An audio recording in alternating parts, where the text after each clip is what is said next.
Screen share हो गई? Yes sir. देखो अब दिख रहा होगा आप लोगों को। ये देखो एक्रोमिन प्रोसेस आ रहा है पीछे से, दिख रहा है बेटा? Yes sir.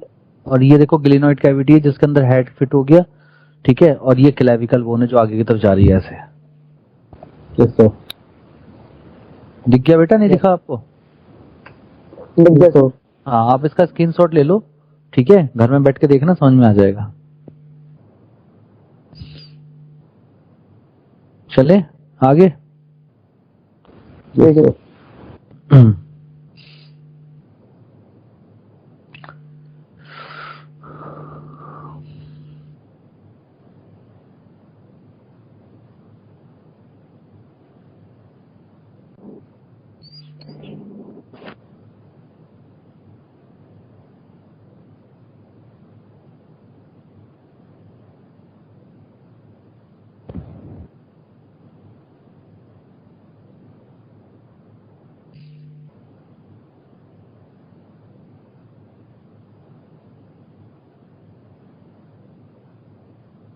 तो पेल्विक गडिल बतानी है ना बच्चों मुझे?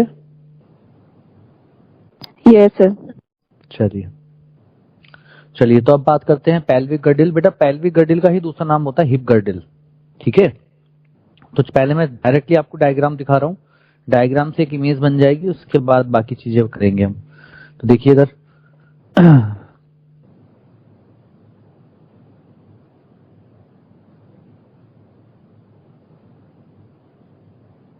देखिए आप लोगों के सामने पेल्विक गडिल का डायग्राम आ गया होगा, मिल गया सबको? Yes sir. सबसे पहले तो आप इसका स्क्रीनशॉट ले लो क्योंकि फिर ये खराब हो जाएगा मैं जब समझाऊंगा। सर लास्ट में लिया था। दे लिया था? ये वाला लिया था लगता है। हाँ, अब देखो बेटा इसमें मैं बीच में से एक लाइन खींच रहा हूँ ये, तो इस तरीके से बेटा लाइन खींच दी। तो ये जो आधा पार्ट हो गया, ये हो गया राइट कॉक्सल और ये हो गया लेफ्ट कॉक्सल बोन, ठीक है। अब जो कॉक्सल बोन होती है बेटा वो फ्यूज्ड बोन होती है क्योंकि वो 3 बोन्स के फ्यूजन से बनती है। सबसे ऊपर की तरफ होती है इलियम बोन, यहाँ पर होती है नीचे की तरफ इस्चियम बोन, और इस्चियम बोन के ऊपर होती है प्यूबिस बोन। तो 3 बोन के फ्यूजन से बनी है, इसीलिए पेल्विक गडिल जो है उसके 2 हाफ होते हैं, और जो 2 हाफ है उनका नाम है कॉक्सल बोन। और कॉक्सल बोन बताओ फ्यूज्ड बोन है या अनफ्यूज्ड बोन है? फ्यूज्ड बोन है। और यहाँ पर 3 बोन्स पार्टिसिपेट करती हैं, ilium, ischium and pubis. Clear है सब लोगों को? अच्छा, जो इस्चियम की पोजीशन होती है वो प्यूबिस के नीचे होती है, यानी कि इस तरीके से होती है, प्यूबिस ऊपर होता है और इस्चियम नीचे होती है, और बीच में जो कैविटी होती है उसको हम नाम देते हैं ऑब्टूरेटर फोरामेन। क्या बोलते हैं इसको? Obturator foramen. ऑब्टूरेटर फोरामेन, हाँ, ये आगे लिखा मिलेगा मेरे डायग्राम में, ऑब्टूरेटर फोरामेन बोलते हैं। और इस फोरामेन का मतलब होता है ओपनिंग। इस ओपनिंग के थ्रू बेटा ब्लड वेसल्स एंटर करती हैं पेल्विक गडिल में, और क्या करती हैं? पेल्विक गडिल को ब्लड सप्लाई करने का काम करती हैं। क्लियर है? दूसरी बात बेटा, ये जो इलियम, इस्चियम और प्यूबिस बोन है, ये जिस जगह पर आपस में मीट करती हैं, यानी कि जिस जगह पे आपस में मीट करती हैं वहां पर एक कप शेप्ड कैविटी बना लेती हैं। उस कप शेप्ड कैविटी को आप नाम देते हो एसिटाबुलम। क्या नाम देते हो? एसिटाबुलम। और जिस तरीके से बेटा शोल्डर में जो पेक्टोरल गडिल थी उसके अंदर ग्लिनोइड कैविटी थी जिसके अंदर हेड ऑफ ह्यूमरस फिट हो रहा था, सेम इसी तरीके से जो हमारी थाई बोन होती है जिसको बोलते हैं फीमर बोन, वो फीमर बोन जो है इसके अंदर जाके फिट हो जाता है, यानी कि फीमर का हेड इसके अंदर फिट हो जाता है, और कौन सा जॉइंट बनाता है? बॉल एंड सॉकेट जॉइंट बनाता है, जैसे शोल्डर में बन रहा था, ठीक है। तो इस तरीके से बेटा ये जो कप शेप्ड कैविटी है ये किसका नाम काम कर रहा है? सॉकेट का काम कर रहा है। और फीमर का हेड किसका काम कर रहा है? बॉल का काम कर रहा है। तो जॉइंट कैसा बन गया? Ball and socket. Ball and socket. बताओ समझ में आया नहीं आया आप लोगों को? Yes sir. ठीक है। हाँ हाँ, आपने कहा एसिटाबुलम पे तीनों की तीनों मीट करते हैं, लेकिन प्यूबिस कहाँ मीट करते हैं? बेटा देखो ये 3D डायग्राम में पता लग रहा है, जिस तरीके से सामने से फोटो लिया गया है, सामने से फोटो लिया गया है। ठीक है, ठीक है। देखो ये बोन देखो यहाँ से अटैच हो रही है, ये दिख रही है आपको अटैच होती हुई। ये अब ये इस तरीके से है, तो इस तरीके से है, तो इधर की साइड जो कैविटी बन रही है इधर तरफ अटैच है वो, ठीक है। यानी कि देखो ये इस्चियम से भी अटैच है और पीछे से आ रही है प्यूबिस, तो तीनों बोन्स यहाँ पे अटैच हो रही है। ठीक है। ठीक है, हाँ। तो अब देखो बेटा, ये जो प्यूबिस बोन है, दोनों तरफ की जो प्यूबिस बोन है बेटा, ये आपस में फ्यूज हो जाती है, और फ्यूज होने के बाद बनाती है प्यूबिक सिम्फाइसिस। क्या बनाती है? Pubic symphysis. ठीक है, Pubic symphysis. Pubic symphysis. Pubic symphysis का काम क्या होता है बेटा? पहली बात बेटा, प्यूबिक सिम्फाइसिस पे कौन सा जॉइंट होता है? जॉइंट कौन सा होता है बेटा? प्यूबिक सिम्फाइसिस पे जॉइंट होता है, उस जॉइंट का नाम है स्लाइटली मूवेबल जॉइंट, यानी कि कार्टिलेजिनियस जॉइंट होता है। ठीक है, तो बेटा क्या होता है, एट द टाइम ऑफ पार्चुराइजेशन, जब बच्चे का जन्म होता है, यानी कि बर्थ का टाइम आता है, उसमें क्या होता है, एक ऑक्सीटोसिन हार्मोन रिलीज होता है। आपने सुना होगा ऑक्सीटोसिन हार्मोन। वो ऑक्सीटोसिन हार्मोन क्या करता है, प्यूबिक सिम्फाइसिस को एक्सपेंड कर देता है, जिसकी वजह से easy to childbirth easily हो जाता है। क्लियर है आप लोगों को? अरे बोलो। Yes, sir. ठीक है, चलिए, और यही बातें मैं आप लोगों को वहां दिखा देता हूं। अब देखिए, अब जो मेरा डायग्राम है उसमें ये सब चीजें क्लियर है। ये देखिए डायग्राम है यहाँ पर, तो यहाँ पे देखो, ये रही इलियम बोन। ठीक है, ठीक है, ये एसिटाबुलम कैविटी दिखाई दे रही है, इस्चियम प्यूबिस, ठीक है, प्यूबिक सिम्फाइसिस, और ये ऑब्टुरेटर फोरामेन है। ठीक है, और ये कॉकिक्स टेल बोन, और ये ऊपर की तरफ कौन सी है? Sacral bone. ठीक है, बात समझ में आ रही है? Yes, sir. ठीक है, हाँ मेरा एक डाउट था सर, फेलेंजेस के बीच में कौन सा वो होता है सर, जॉइंट? बेटा, अभी मैंने जॉइंट पढ़ाया आपको? पर आपने फेलेंजेस बता दिया ना, इसलिए मुझे नहीं, तो मैं नहीं, अभी मैंने जॉइंट नहीं पढ़ाया ना, तो अभी तुम जॉइंट तक रहने दो, सारी चीजें क्लियर हो जाएंगी। आपके दिमाग में जितने भी डाउट्स है ना, सब आएंगे सामने आपके, कोई चीज नहीं छूटेगी। मैं के लास्ट में आपसे पूछूंगा अभी कि सब कुछ क्लियर है। अगर आपके दिमाग में कोई भी डाउट है, आप पूछ सकते हो, हर चीज आएगी स्टेप टू स्टेप। ठीक है, थोड़ा सा वेट करना है बस। तो देखो, पेल्विक गर्डिल और हिप गर्डिल की बात करते हैं। तो pelvic girdle is it irregular throw shaped. कैसी शेप होती है इसकी? Throw shaped. जो पेल्विक गर्डिल की जो शेप है उसको थ्रो शेप्ड बोलते हैं। ठीक है, supporting bone, it occur between the hind limbs and axial skeleton. देखो बेटा, हमारी जो पेक्टोरल गर्डिल है वो किस किस के बीच में है? फोर लिम्ब और एक्सियल स्केलेटन के बीच में है। सेम इसी तरीके से हमारी पेल्विक गर्डिल किसके बीच में है? हाइंड लिम्स और एक्सियल स्केलेटन के बीच में। Axial system. ठीक है, अगला है, the pelvic girdle is attach posteriorly to the sacrum. The sacrum and coccyx form the basin shape pelvis. The pelvic girdle consist of two coxal और innominate bone. The two halfs of pelvic girdle meet ventrally to form pubic symphysis. क्या बना देती है बेटा pubic? बताओ पे। Pubic symphysis. हाँ, the pubic symphysis contain the fibrous cartilage. Each coxal bone is formed of three bones, that is upper ilium, inner pubis and ischium below the pubis. These three bones fuse to form the hip bone. क्या बना देती है? Hip bone बना देती है, जिसको coxal bone कहते हैं।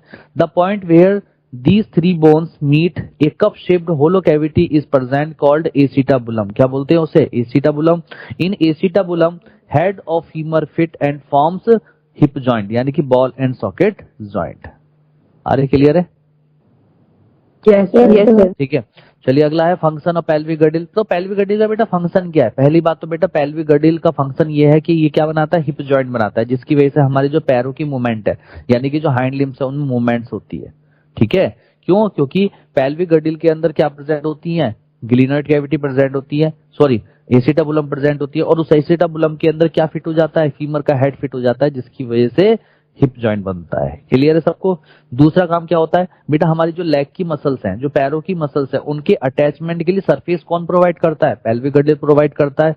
तीसरा काम क्या होता है, हमारी पूरी बॉडी का जो वेट होता है, उस वेट को पैरों में, हमारे लेग्स में ट्रांसफर करने का काम कौन करता है? पेल्विक गर्डिल करता है। ठीक है, और हमारे हिप रीजन को ताकत देने का काम कौन करता है? पेल्विक गर्डिल करता है। क्लियर? तो वही चीज है, देखो लिखा है पहला function, the two pelvic girdle join to form a wider hollow space called pelvis. The pelvis support and protect the abdominal visceral structures. यानी कि जो हमारे एब्डोमन के अंदर जो स्ट्रक्चर्स हैं, जैसे स्टोमक है, जैसे लार्ज इंटेस्टाइन, स्मॉल इंटेस्टाइन है, लीवर है, इन सबको प्रोटेक्शन देने का काम कौन कर रहा है? पेल्विक गर्डिल तो कर रहा है। Second, it has a site for attachment of leg muscles and hind limbs. मैंने कहा था ना, लेग मसल्स और हाइंड लिम्स की जो मसल्स हैं, उनके अटैचमेंट के लिए सरफेस कौन प्रोवाइड करता है? पेल्विक गर्डिल प्रोवाइड करता है। अगला है, it provide strength to the sacral region. हमारा जो सैक्रल रीजन होता है, सैक्रल रीजन होता है हिप रीजन, हिप रीजन को स्ट्रेंथ यानी कि ताकत देने का काम कौन करता है? पेल्विक गर्डिल करता है। अगला, it transfer weight of the whole body on the hind limbs. हमारी पूरी बॉडी का जो वेट है वो पैरों में भेजने का काम कौन करता है? जल्दी से बोलो। Pelvic girdle. pelvic girdle. ठीक है, चलिए अब एक छोटा सा डिफरेंस भी हमने ले लिया है ताकि क्वेश्चन गलत ना हो। तो पेक्टोरल गर्डिल और पेल्विक गर्डिल में क्या डिफरेंस है? तो बेटा पेक्टोरल गर्डिल शोल्डर रीजन में मिलता है, पेल्विक गर्डिल हिप रीजन में मिलता है। पहला डिफरेंस हो गया। सेकंड डिफरेंस, पेक्टोरल गर्डिल के 2 सेपरेट हाफ्स होते हैं, सेम इसी 2 सेपरेट हाफ होते हैं, लेकिन पेल्विक गर्डिल में 2 फ्यूज्ड हाफ होते हैं जिनको हम कॉक्सियल बोन बोलते हैं। ठीक है, 2 सेपरेट हाफ कौन कौन से हैं? 2 सेपरेट हाफ्स हैं and each half has 2 bones, clavicle and scapula, यानी कि क्लेविकल स्कैपुला इधर है, क्लेविकल स्कैपुला इधर है। तो टोटल पेक्टोरल गर्डिल में टोटल कितनी बोन्स हो गई? 4 हो गई। जबकि पेल्विक गर्डिल में जो ईच हाफ होता है, ईच फ्यूज्ड हाफ होता है, उसमें 3 बोन्स होती है, ilium, pubis and ischium, which fuse to form coxal bone, जो आपस में फ्यूज होकर क्या बनाती हैं? जल्दी बताओ। Coxal bone. Coxal bone. और बेटा जो पेक्टोरल गर्डिल होती है उसमें ग्लिनॉइड कैविटी होती है जिसके अंदर हेड ऑफ ह्यूमरस फिट हो जाता है और कौन सा जॉइंट बनाता है? शोल्डर जॉइंट बनाता है, यानी कि बॉल एंड सॉकेट जॉइंट बनाता है। जबकि पेल्विक गर्डिल के अंदर एसिटाबुलम प्रेजेंट होता है जिसके अंदर हेड ऑफ फीमर फिट हो जाता है और कौन सा जॉइंट बनाता है? हिप जॉइंट बनाता है। अरे क्लियर है आप लोगों को डिफरेंस सारे? Yes sir. Yes sir. चलिए, तो सेकंड पार्ट जो आता है बेटा अपेंडिकुलर स्केलेटन का, देखो गर्डिल बोन्स हो चुकी जिसमें हमने पेक्टोरल गर्डिल भी पढ़ ली, पेल्विक गर्डिल भी पढ़ ली। अब आता है सेकंड नंबर पे लिम्ब बोन्स। लिम्ब बोन्स क्या होती है? हमारे हाथ पैरों की जो बोन्स होती हैं। ठीक है, तो हमारे पास 2 टाइप के जो है लिम्ब्स होते हैं। देखो लिखा है there are 2 pair of limb present in our body. 1 pair forelimbs होते हैं जिनको हम हैंड कहते हैं, 1 पेयर हाइंड लिम्ब्स होते हैं जिनको हम क्या कहते हैं? जल्दी से बताएं। लेग बोलते हैं। लेग्स बोलते हैं। ठीक है, तो अब मैंने यहाँ पे देखो स्ट्रक्चर भी बनवाई है बच्चे को। ठीक है, तो देख ले आप लोग एक बार, पहले मेरे वीडियो में देख लें। देखिए हमने अपने हाथ को 3 पार्ट्स में डिवाइड करते हैं, अपर आर्म, लोअर आर्म और हैंड। कितने पार्ट्स में डिवाइड किया? बोलो।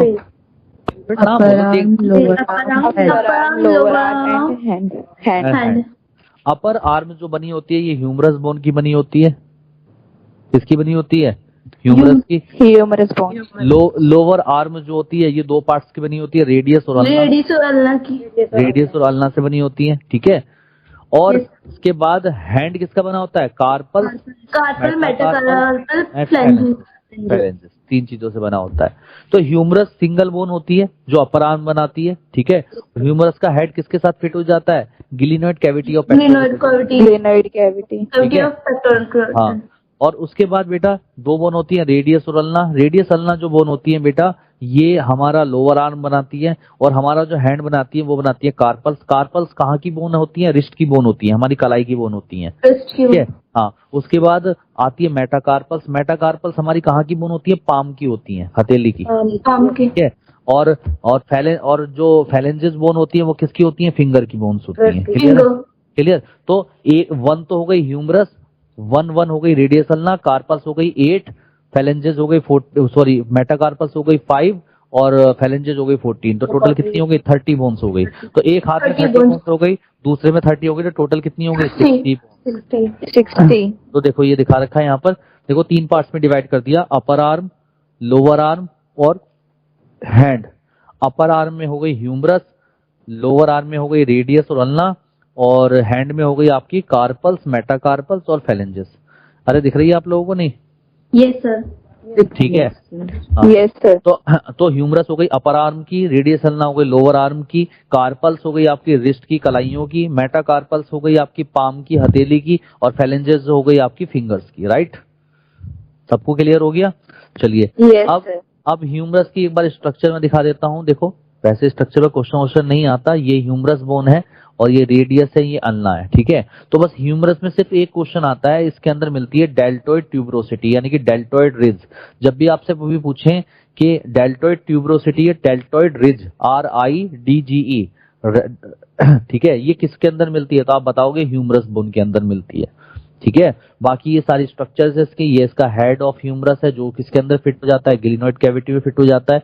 ये लेसर ट्यूबरकल है, ये ग्रेटर ट्यूबरकल है, ये इसके नाम है। ठीक है, ये लेटरल एपिकोंडाइल है, ये कैपिट्यूलम है, ये ट्रोक्लिया है, ये मीडियल एपिकोंडाइल है, ये कोरोनॉइड फोसा है, ये रेडियल फोसा है। किसी स्ट्रक्चर को वैसे देखने की जरूरत नहीं है, कोई क्वेश्चन नहीं पूछा जाता, सिर्फ आपको ये पता होना चाहिए ह्यूमरस बोन के अंदर कौन सा क्या होता है? Deltoid tuberosity. Deltoid tuberosity and deltoid race. Clear. अच्छा, रेडियस और अल्ना बोन की बात करें, कुछ नहीं पूछा जाता रेडियस अल्ना की बोन में, ठीक है। बस इतना याद रखना है कि जो अल्ना बोन होती है, रेडियस बोन होती है वो छोटी होती है, और अल्ना बोन क्या होती है, लॉन्गर होती है, बड़ी होती है। अरे बात समझ में आ रही है नहीं आ रही है? यस सर, अल्ना लॉन्गर होती है, ये रेडियस छोटी होती है। वो देखने में भी पता लग रहा होगा। बाकी बेटा स्ट्रक्चर एक बार आप देख लेना, कोई नहीं पूछता इस पे क्वेश्चन, ठीक है, कि ये ट्रॉक्लियर नोच है, ये कोरोनॉइड प्रोसेस है, ठीक है, ये अल्ना ट्यूबरोसिटी है, स्टाइलॉइड प्रोसेस है, इधर भी स्टाइलॉइड प्रोसेस है, ये इसका हेड एंड नेक, कुछ नहीं पूछा जाता, ठीक है। बात समझ में आ रही है नहीं आ रही है? तो आपने देखो ह्यूमरस देख ली, रेडियस और अल्ना देख ली। अब आपके इसके बाद कौन सी आएंगी, कार्पल्स बोन।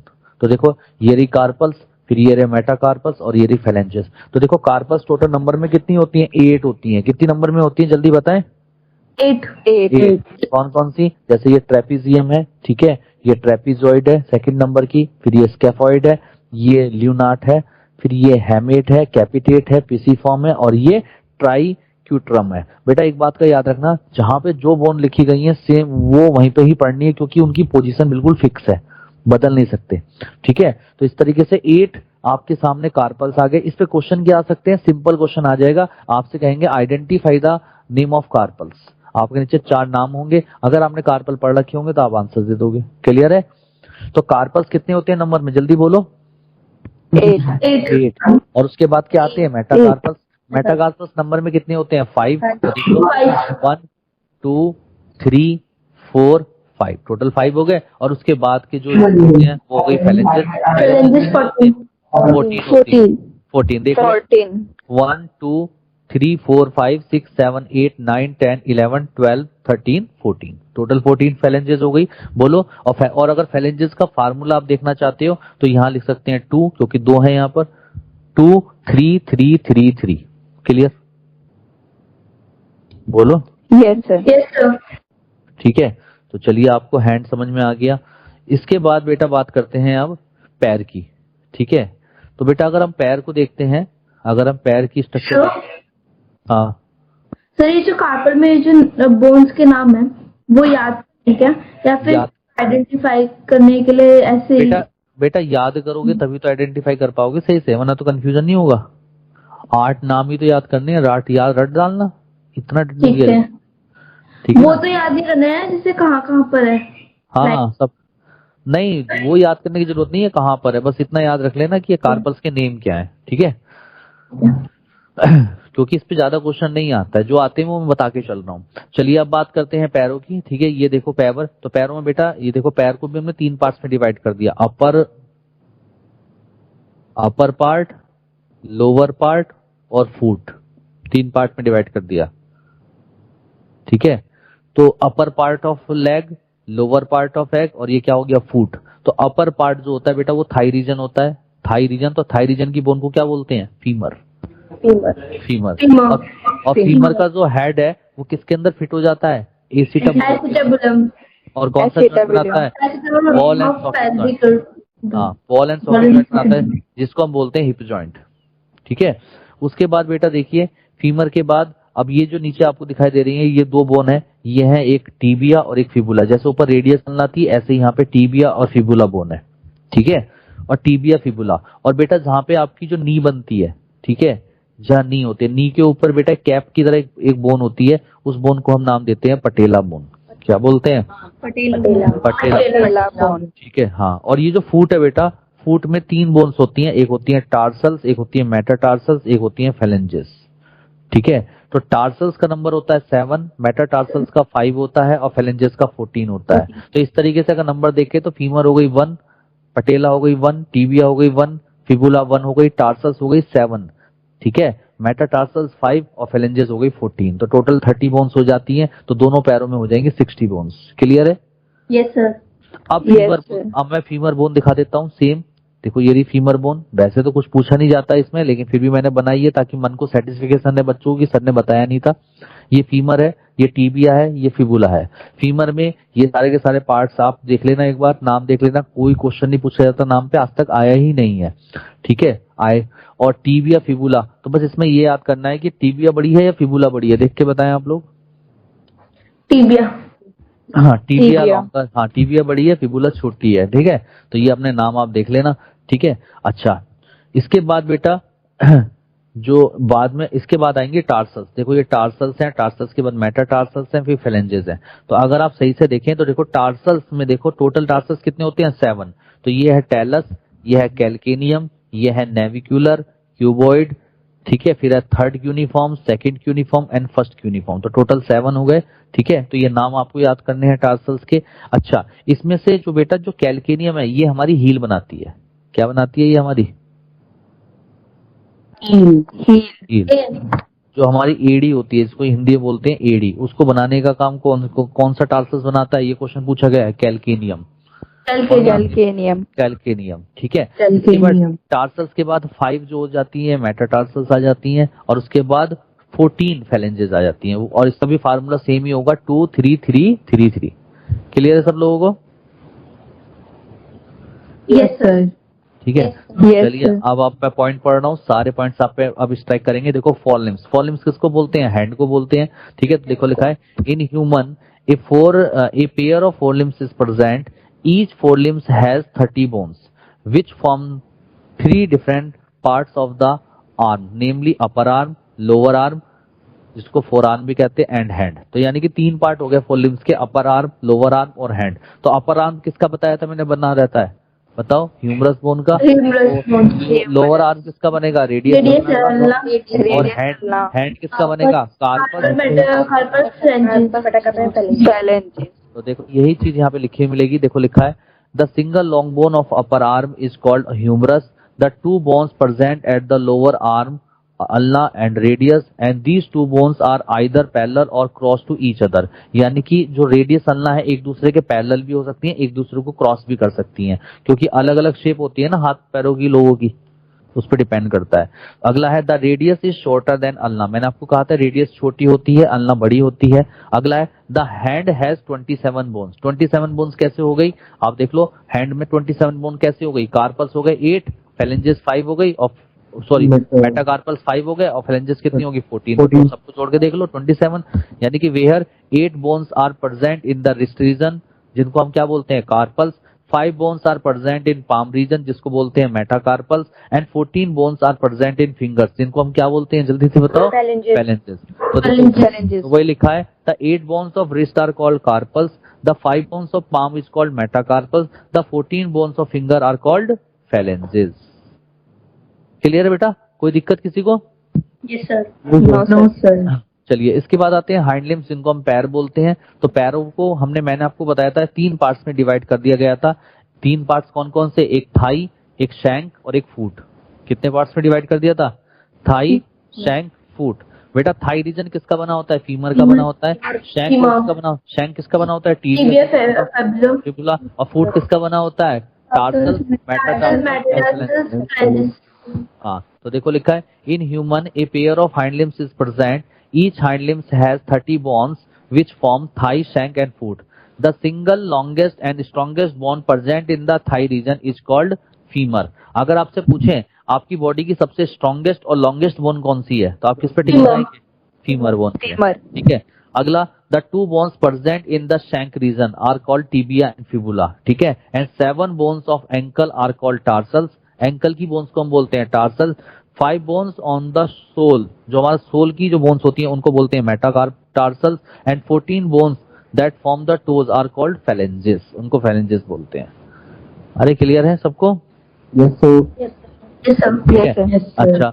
अच्छा, पटेला बोन कहाँ होती है, patella or kneecap is present in joint, ये नी जॉइंट पे मिलती है, ठीक है। और मैंने यहाँ पे एक बहुत और लिखवा दी है कि हील बोन कौन सी बोन है, देखो लिखा है among the tarsals calcaneum is called heel bone. ऐसा कोई भी पॉइंट मैंने छोड़ा नहीं है जो क्वेश्चन बाहर से आ जाए, आपको नोट्स प्रॉपरली पढ़ने हैं, बस एनसीईआरटी पढ़नी है। तो बिल्कुल साफ साफ लिखा हुआ है कि अगर आपसे पूछें कि आपकी हील बोन कौन सी है, तो आप किस पे टिक लगाएंगे, कैल्केनियम। हाँ, कैल्केनियम बोन पे, ठीक है। अब चलिए नोट पॉइंट में देखो बेटा, क्या है कि कुछ ऐसी एनाटॉमिकल टर्म्स आ गई थी बोन्स के अंदर जिनका मीनिंग नहीं पता होता बच्चों को, तो मैंने यहाँ लिखवा दिया। अगर कहीं पे क्रिस्ट वर्ड लिखा हुआ है, इसका मतलब एलिवेशन, कुछ पार्ट एलिवेट कर रहा है। कहीं पे नोच लिखा हुआ है तो नोच का मतलब डिप्रेशन, कहीं पे प्रोसेस लिखा हुआ है तो प्रोजेक्शन, इनोमिनेट लिखता है विदाउट नेम, उसका कोई नाम नहीं है, फोसा लिखा है तो लार्ज डिप्रेशन, गड्ढा है बड़ा सा, कॉन्डाइल लिखा है तो राउंडेड स्ट्रक्चर है, और फोरामेन लिखा है तो एक एपरेचर यानी कोई ओपनिंग है। क्लियर है? Yes sir. ठीक है। तो इस तरीके से बेटा मैंने स्केलेटन सिस्टम जो है पूरा कंप्लीट कर दिया। स्केलेटन सिस्टम में मैंने आपको एक्सोस्केलेटन बता दिया, एंडोस्केलेटन बता दिया, और एंडोस्केलेटन के दो पार्ट्स बताए, एक्सियल स्केलेटन और अपेंडिकुलर स्केलेटन। एक्सियल स्केलेटन में मैंने टोटल स्कल बता दिया आप लोगों को, स्टर्नम बता दी, रिब्स बता दी, वर्टिब्रल कॉलम बता दी। अपेंडिकुलर स्केलेटन में मैंने ग्रिडल बोन्स बता दी सारी की सारी, और लिम्ब बोन्स बता दी। क्लियर है सब लोगों को? अब बात करते हैं जॉइंट्स की। अगला टॉपिक क्या है? जॉइंट्स। अब मेरी बात को आप समझना, बहुत ही गहराई से समझना। बिल्कुल बेटा म्यूट कर दो, किसी बच्चे ने अनम्यूट कर देता है तो क्लास डिस्टर्ब हो रही है, म्यूट करके रखो। हाँ, अब आप सुनना है केवल, कुछ भी नहीं है ऐसी चीज। देखो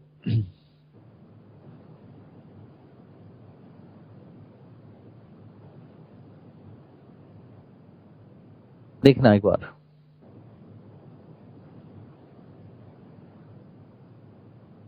ये एक बोन है, ये कोई दूसरी बोन है। दो बोन का आपस में मिलना क्या कहलाता है? आर्टिकुलेशन। आर्टिकुलेशन। तो आर्टिकुलेशन क्या है? Meeting of two bones. Meeting of two bones. दो बोन्स का मिलना आपस में क्या कहलाता है? आर्टिकुलेशन। वर्ड को समझना। और इस स्ट्रक्चरल अरेंजमेंट को हम नाम देंगे जॉइंट। मेरी बात समझ में आई? सर। Yes sir. कॉन्फिडेंटली बोला करो सब लोग, अगर समझ में आया तो यस, नहीं तो no. Yes sir. Yes sir. ठीक है। हाँ, यस सर। अब यहाँ पर अब दो बोन के बीच में मोमेंट के बेस पे तीन तरीके से हमने जॉइंट को डिवाइड किया, तीन पार्ट्स में डिवाइड किया। एक तो अगर नो मूवमेंट, कोई मूवमेंट नहीं हो रही है जॉइंट के अंदर, यानी कि बिल्कुल नो मूवमेंट, तो नो मूवमेंट तो तभी हो सकती है जब बीच में दोनों के क्या आ जाए, दोनों जॉइंट्स के बीच में क्या आ जाए? फाइब्रस।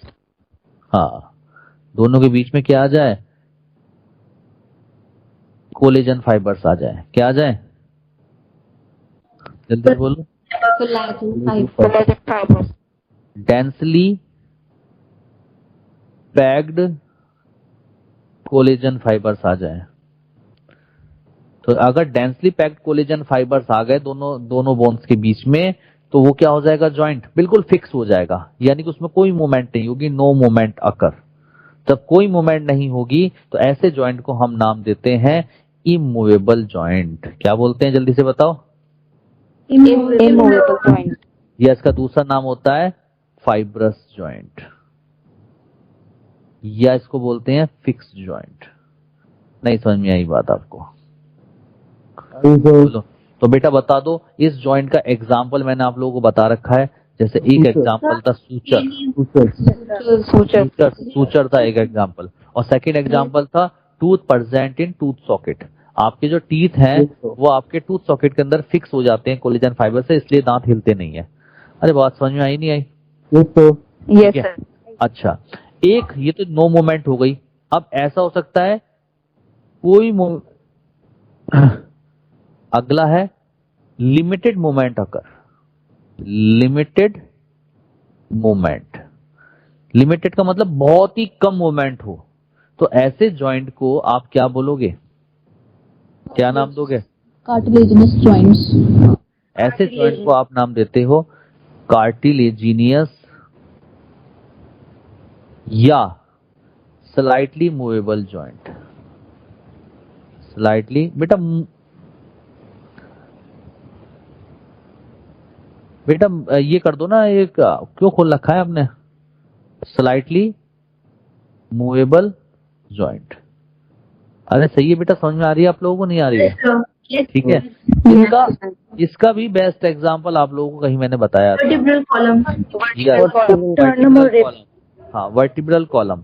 क्योंकि वर्टिब्रल कॉलम में क्या था? वर्टिब्री के बीच में इंटरवर्टिब्रल डिस्क थी जो कि फाइब्रस कार्टिलेज की बनी थी। वो जितनी कंप्रेस हो सकती थी उतनी ही मूवमेंट दो वर्टिब्री के बीच में होती है। इसका मतलब यहाँ पे लिमिटेड मूवमेंट किसकी वजह से हुई है? Due to compression of intervertebral disc. नई बात समझ में आई? अरे बोलो। यस आई सब। ठीक है, चलिए एक तो आपने एग्जाम्पल बता दिया, ठीक है। सेकंड एग्जाम्पल कहाँ पर होता है बेटा, और कहाँ पर होता है ये जॉइंट, कहाँ पे मिलता है? हाँ, स्टर्नम और रिब्स के बीच में। स्टर्नम जब रिब्स के साथ जाके अटैच होती है तो उस समय भी लिमिटेड मूवमेंट्स होती हैं रिब्स के अंदर, तो वो भी किसका एग्जाम्पल है? स्लाइटली मूवेबल जॉइंट का। और तीसरा एग्जाम्पल अभी मैंने बताया था प्यूबिक सिम्फाइसिस। यस सर, आपने अभी बताया था pubic symphysis. Pubic symphysis clear है? ये एग्जाम्पल भी याद हो रहे होंगे आराम से, कोई दिक्कत नहीं आ रही ना। और थर्ड जॉइंट जो होता है बेटा, जो थर्ड जॉइंट होता है वो होता है फ्रीली मूवेबल जॉइंट, जिसमें फ्रीली मूवमेंट होती है, यानी कि कोई दिक्कत नहीं है। और वो फ्रीली मूवमेंट एक डायरेक्शन में भी हो सकती है, एक से ज्यादा डायरेक्शन में भी हो सकती है। तो फ्रीली अगर मूवमेंट हो रही है तो ऐसे जॉइंट को आप क्या नाम दोगे? ऐसे जॉइंट को आप नाम दोगे फ्रीली मूवेबल जॉइंट, या इसका दूसरा नाम होता है साइनोवियल जॉइंट। नहीं बात समझ में आई आप लोगों को? अरे बोलो बेटा, देखो कॉन्फिडेंटली बोलो, मजा नहीं आ रहा पढ़ाने। तो कितना सोगे? ठीक है, आगे बात समझ में? क्लियर? Yes sir. ठीक है। तो अब जो साइनोवियल जॉइंट होते हैं ये डिफरेंट टाइप के होते हैं, तो वो मैं अब अभी आगे बता रहा हूँ। पहले इतनी बात बताइए, तीनों तरीके के जॉइंट्स आपके दिमाग में स्ट्राइक करके, what is articulation and what is joint, clear है बिल्कुल अच्छे से? चलिए हाँ, छोटे छोटे तो देखो लिखा है joints are structural arrangement where two bones articulate. अब समझ में आ गया होगा आपको ये पॉइंट। ये एक स्ट्रक्चरल अरेंजमेंट है जहां पे दो बोन आपस में क्या करती हैं? आर्टिकुलेट करती हैं, यानी कि मीट करती हैं, मिलती हैं। तो टाइप्स ऑफ जॉइंट तीन तरीके का होता है, fibrous joint, cartilaginous joint, synovial joint. Fibrous joint वो जॉइंट होता है जिसमें कोई मूवमेंट नहीं होती, जिसको हम नाम देते हैं क्या? फिक्स जॉइंट या फिक्स जॉइंट या इमूवेबल जॉइंट।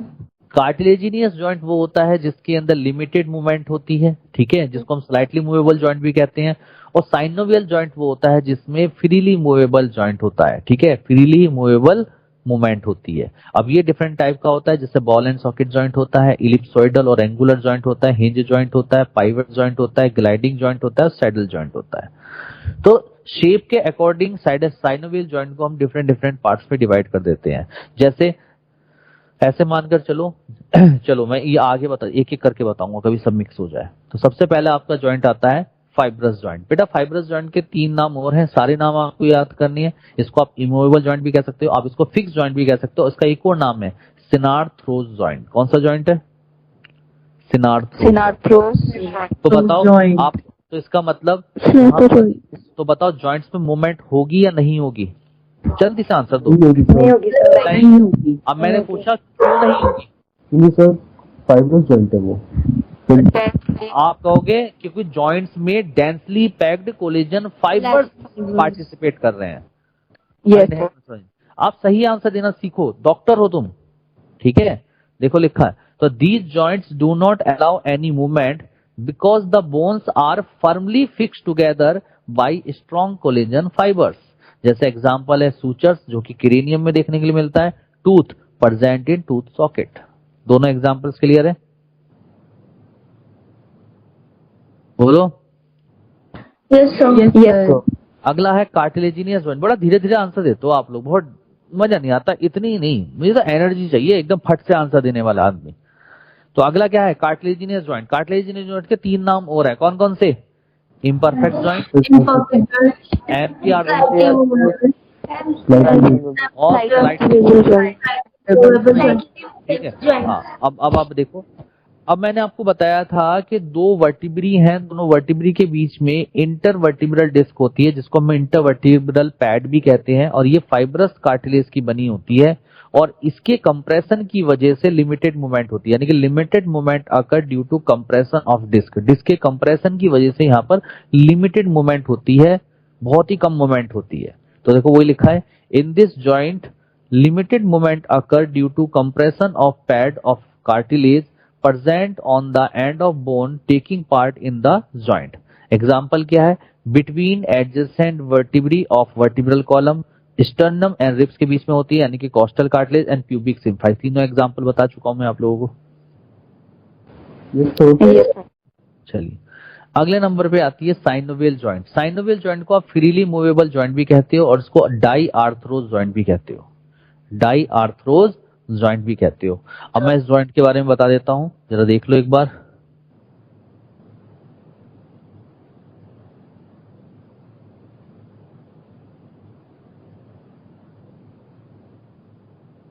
देखिए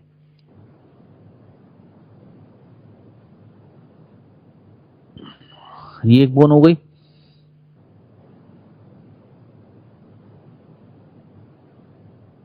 ये दूसरी बोन हो गई. तो दो बोन को आपस में कनेक्ट करने का काम कौन करेगा? लिगामेंट. Hello yes sir. बेटा बोन क्यों नहीं रहे हो? कौन करेगा? लिगामेंट. लिगामेंट. लिगामेंट. दो बोन्स को आपस में कनेक्ट कौन करेगा? लिगामेंट करेगा ना.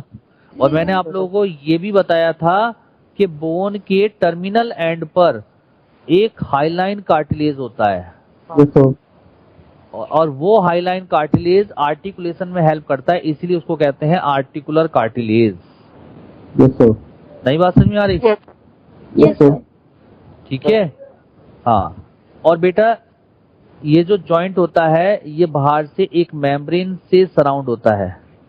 इस मेम्ब्रेन को बोलते हैं साइनोवियल मेम्ब्रेन. म्यूट कर दो सब लोग, पता नहीं क्यों म्यूट ही नहीं करते हैं. ये क्या है? बहुत परेशान करते हो बेटा. देखो पढ़ाई तभी पढ़ सकते हो जो हर चीज का ध्यान रखो आप. Synovial membrane. अगर आप बार बार अनम्यूट कर दोगे, अनम्यूट करके उसको भूल जाओगे म्यूट करना, तो टीचर कैसे पढ़ाएगा? ये है बेटा बोन, ये भी दूसरी है बोन. और बोन के एंड पर, टर्मिनल एंड पर हाईलाइन कार्टिलेज होता है जिसको हम बोलते हैं आर्टिकुलर कार्टिलेज. Articular cartilage. ठीक है. और दोनों बोन ये जो जॉइंट है ये बाहर से एक मेम्ब्रेन से सराउंड होता है. इस मेम्ब्रेन को बोलते हैं Synovial साइनोवियल membrane. मेम्ब्रेन. ठीक है. और ये जो बाहर की तरफ दिखाई दे रहा है जो बोन्स को जोड़ रहा है इसको क्या बोलेंगे? लिगामेंट. Ligament. लिगामेंट. और इसके अंदर जो ये कैविटी बनी, इस कैविटी को हम बोलेंगे साइनोवियल कैविटी. और साइनोवियल कैविटी के अंदर प्रेजेंट होता है फ्लूइड. उस फ्लूइड को हम नाम देते हैं साइनोवियल. Yes sir. फ्लूइड. और इस साइनोवियल फ्लूइड को सेक्रीट कौन करता है? Synovial membrane. अरे बात समझ में आ रही है नहीं आ रही है? Yes sir. अब इस साइनोवियल मेम्ब्रेन, इस साइनोवियल फ्लूइड का काम क्या होता है? बेटा साइनोवियल फ्लूइड का काम होता है, ये एक तरह से ये ऑयली सिक्रीशन है. ये क्या करता है? दो बोन्स के जो सरफेस है उनको चिकना कर देता है, जिसकी वजह से वो इजिली मूव कर सकती है, इजिली मूव कर सकती है. ठीक है. तो ये जॉइंट्स को फ्री कर देता है, यानी कि फ्रीली मूवमेंट में हेल्प करता है. लेकिन जैसे जैसे लोगों की एज बढ़ती है तो ये जो साइनोवियल फ्लूइड है ये कम सेक्रेट होने लगता है, यानी कि सूखने लगता है, जिसकी वजह से जो मूवमेंट है वो फ्रीली नहीं हो पाती. इसीलिए उठते बैठते फिर पेशेंट को क्या होता है? पेन होता है. अरे नहीं बात समझ में आ रही? Yes, sir. आ गई. हाँ. तो इस तरीके के जॉइंट को, ये जो जॉइंट था बेटा इसको बोलते हैं साइनोवियल जॉइंट. ठीक है. अच्छा एक काम और है इसका, ये जो साइनोवियल फ्लूइड होता है ये इस जॉइंट को शॉक से भी बचाने का काम करती है. ठीक है. शॉक एब्जॉर्बर का भी काम करती है. ठीक है. और तीसरा एक और काम है, ये जो साइनोवियल फ्लूइड है ये बोन के टिश्यू को नरिशमेंट प्रोवाइड करने का भी काम करती है. तो तीन काम हो गए.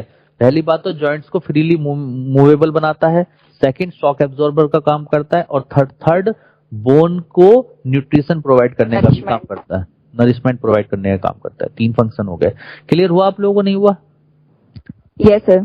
अब ये जो दो बोन्स हैं, दोनों बोन्स की जो सरफेस है इनकी शेप के अकॉर्डिंग साइनोवियल जॉइंट अलग अलग तरीके का हो जाता है. जैसे मैं एक एग्जांपल देता हूं, मैंने कहा साइनोवियल जॉइंट का पहला type ball and socket joint.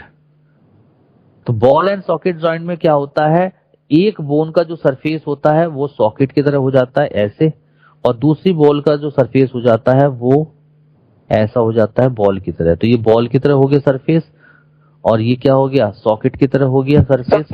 तो ये जॉइंट जो बन गया that is called ball and socket joint. और बात समझ में आई या नहीं आई?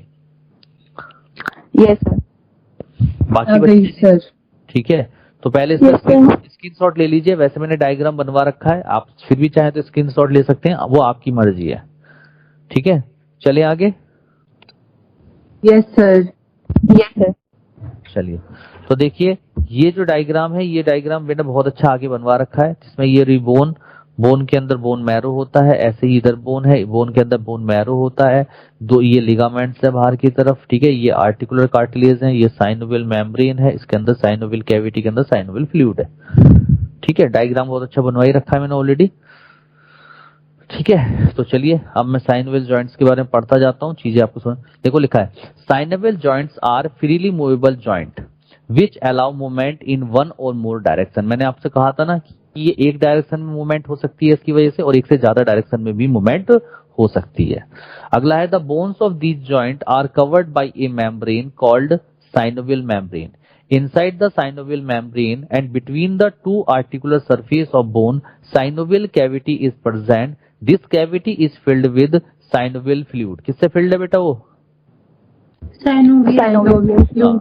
और that act as a lubricant which nourish the bones with nutrients and also act as a cushion to absorb shock. तीन काम हो गए इसके, लुब्रिकेंट का काम करता है, नरिशमेंट प्रोवाइड करने का काम करता है, और शॉक एब्जॉर्बर का काम करता है। अगला है, the fluid helps in the movement of bone in all possible direction and also provide stability to the joint. ठीक है, both the ends of bones forming the joint is covered by a hyaline cartilage called articular cartilage. It prevent the ends of bones from being separated. यानी कि articular cartilage की वजह से दो bones आपस में जुड़ी रहती हैं, सेपरेट नहीं हो पाती। अरे क्लियर है? Yes, sir. Yes, sir. अब देखा लिखा है, according to the shape and movement performed by synovial joint 6 different type of synovial joints are present. कितने टाइप के साइनोवियल जॉइंट्स होते हैं? 6 हाँ, सबसे पहला आता है बॉल एंड सॉकेट जॉइंट। तो बताओ बेटा, बॉल एंड सॉकेट जॉइंट से जल्दी से एग्जांपल बता दो, मैंने आप लोगों को बताया था। ह्यूमरस और फिंगर में। ऐसे नहीं बोलते, ऐसे नहीं बोलते, एग्जाम्पल ऐसे बोलते हैं। कैविटी में नहीं बेटा, शोल्डर जॉइंट वाला। हाँ, ऐसे बोलना चाहिए। देखो सही आंसर आप पता है, आप थोड़ी ना अपनी लैंग्वेज शोल्डर जॉइंट और हिप जॉइंट। यस, आप अपनी मेरी बातों को सीखा करो, आप एक एडवांस आंसर दिया करो, ये बच्चों वाले आंसर नहीं। आपको ऐसे नहीं बताना, आपको बोलना है hip joint and shoulder joint. आपसे फिर अगर सेकंड क्वेश्चन कोई पूछता है कि शोल्डर जॉइंट कैसे, तो आप कहोगे head of humerus fit in glenoid cavity of pectoral girdle, ऐसे बोलते हैं। सर लेकिन एनसीईआरटी में तो दिया हुआ है फीमर और एसिटाबुलम के बीच में कौन सा जॉइंट होता है? बेटा देखो ऐसा है, एनसीईआरटी में जो दे रखा है, आप अपना स्टैंडर्ड बढ़ाओगे, हम बात तो वही कह रहे हैं, बात तो उसे ही कह रहे हैं, लेकिन कहने का एक तरीका है। Yes sir. ठीक है ना, बात तो उसे ही कह रहे हैं। कान को चाहे ऐसे पकड़ लो, चाहे घुमा के कान को पकड़ लो, पकड़ तो कान ही रहे हैं ना, लेकिन वो तो आप पे डिपेंड करता है ना, आप किस तरीके से कान पकड़ रहे हो। ठीक है, तो वही चीज यहाँ पर है, हमको यहाँ पर बोलना है शोल्डर जॉइंट और हिप जॉइंट। फिर उसके बाद में जो अब आप शोल्डर जॉइंट बोल दिया तो आपको पता ही है शोल्डर जॉइंट किसके इसके बीच में बना, हिप जॉइंट बोल दिया तो आपको वो भी पता है। सही है, तो आप एक बात को लंबा चौड़ा बढ़ाकर कहोगे या एक बात को शॉर्ट में खत्म कर दोगे? सीख रहे हो ना, सीख रहे हो? शॉर्ट में। हाँ यस सर। ठीक है। Yes sir. तो देखो बॉल एंड सॉकेट जॉइंट का बेटा एग्जाम्पल क्या होंगे? दो एग्जाम्पल है यहाँ पर, shoulder joint and hip joint. अब शोल्डर जॉइंट और हिप जॉइंट में क्या हुआ, एक बोन्स के एंड ने तो बॉल का काम किया, देखो यहाँ पे, ये देखो एक एंड ने तो बॉल का काम कर दिया, और दूसरी जो बोन है उसके एंड ने सॉकेट का काम करा, सॉकेट का काम कर दिया, तो ये आपस में जुड़ गई, और जो जॉइंट बना उसे क्या बोलेंगे? Ball and socket joint. और इसकी वजह से मूवमेंट मैनी डायरेक्शन में होगा या सिंगल डायरेक्शन में होगा? मैनी डायरेक्शन में। आप हाथ को आप कहीं भी घुमा सकते हो। तो देखो लिखा है, it is the most free joint of all joints because it show movement in different direction. ठीक है, अगला है, एक मिनट ये आगे चला जाता है। हाँ, अगला है the articular end of one bone is in the shape of ball where as the end of other bone is in shape of cup. Cup कहो या सॉकेट कहो एक ही बात है। तो एक बोन का एंड कैसा हो गया, बॉल की तरह, और दूसरा बोन का जो एंड है वो कैसा हो गया, कप शेप्ड या सॉकेट। ठीक है, तो ऐसे जॉइंट को हम नाम देंगे ball and socket joint. Clear है सब लोगों को? Yes sir. चलिए अगला आता है हिंज जॉइंट। हिंज जॉइंट जो देखने के लिए मिलता है, इसका एग्जांपल कोई बता सकता है? एल्बो जॉइंट, नी जॉइंट और नी जॉइंट, यानी कि एल्बो जॉइंट और नी जॉइंट। ठीक है, तो एल्बो जॉइंट और नी जॉइंट की अगर हम बात करें तो इसमें क्या होता है, देखो बेटा, एक बोन आगे से कैसी है, राउंडेड। ठीक है, तो आप इसको राउंडेड सरफेस भी कह सकते हो, आप इसको कॉन्वेक्स सरफेस भी कह सकते हो। अरे बेटा सीख रहे हो, मुझे नहीं समझ में आ रहा आप सीख पा रहे हो नहीं पा रहे हो? Yes sir. ठीक है, हाँ, आगे से जो बोन का एंड है ये वो राउंडेड भी कह सकते हो आप, और इसको कॉन्वेक्स भी कह सकते हो। और दूसरी बोन का जो सरफेस आपको दिखाई दे रहा है उसको आप कॉनकेव या कप शेप्ड कह सकते हो, कॉनकेव। ठीक है, कॉनकेव मतलब उसमें कैविटी प्रेजेंट है। ठीक है, तो यानी कि एक बोन का एंड तो कॉन्वेक्स हो गया, दूसरी बोन का एंड कैसा हो गया, कॉनकेव हो गया। तो ऐसे जॉइंट को हम नाम देंगे हिंज जॉइंट। और हिंज जॉइंट में मूवमेंट केवल एक डायरेक्शन में होती है, एक प्लेन में मूवमेंट होती है। अरे बात समझ में आ रही है नहीं आ रही है? Yes sir. तो देखो लिखा है it is a joint which allow movement only in one plane. केवल एक प्लेन में मूवमेंट होती है। In hinge joint the end of one bone is deep convex in shape and the other end of bone is deep concave in shape. The convex end of bone is articulate with concave end of other bone and allow movement only in one plane. Clear है? Yes sir. Yes sir. चलिए yes sir. अगला आता है pivot joint. Pivot joint का example मैंने कहीं पे आपको बताया था। एक एग्जांपल मैंने आपको बहुत ही बढ़िया एग्जांपल बताया था, between axis and Atlas vertebrae. Atlas. याद आ रहा है? Yes sir. तो इसके हाँ, इसके दो एग्जाम्पल हैं। एक तो हो गया between Atlas and axis vertebrae, और सेकंड एग्जाम्पल है between radius and ulna joint. जो रेडियस और अल्ना बोन आपस में जुड़ती हैं, ये इनके बीच में जो जॉइंट बनता है वो भी पाइवट जॉइंट होता है। तो पाइवट जॉइंट होता किस तरीके का है, मेरी बात को समझ लो। डायग्राम में देखो, डायग्राम से क्लियर हो जाएगा।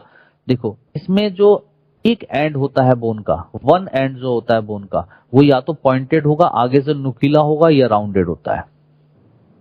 वन एंड तो कैसा हो गया, या तो नुकीला होगा, पॉइंटेड होगा, या राउंडेड होगा।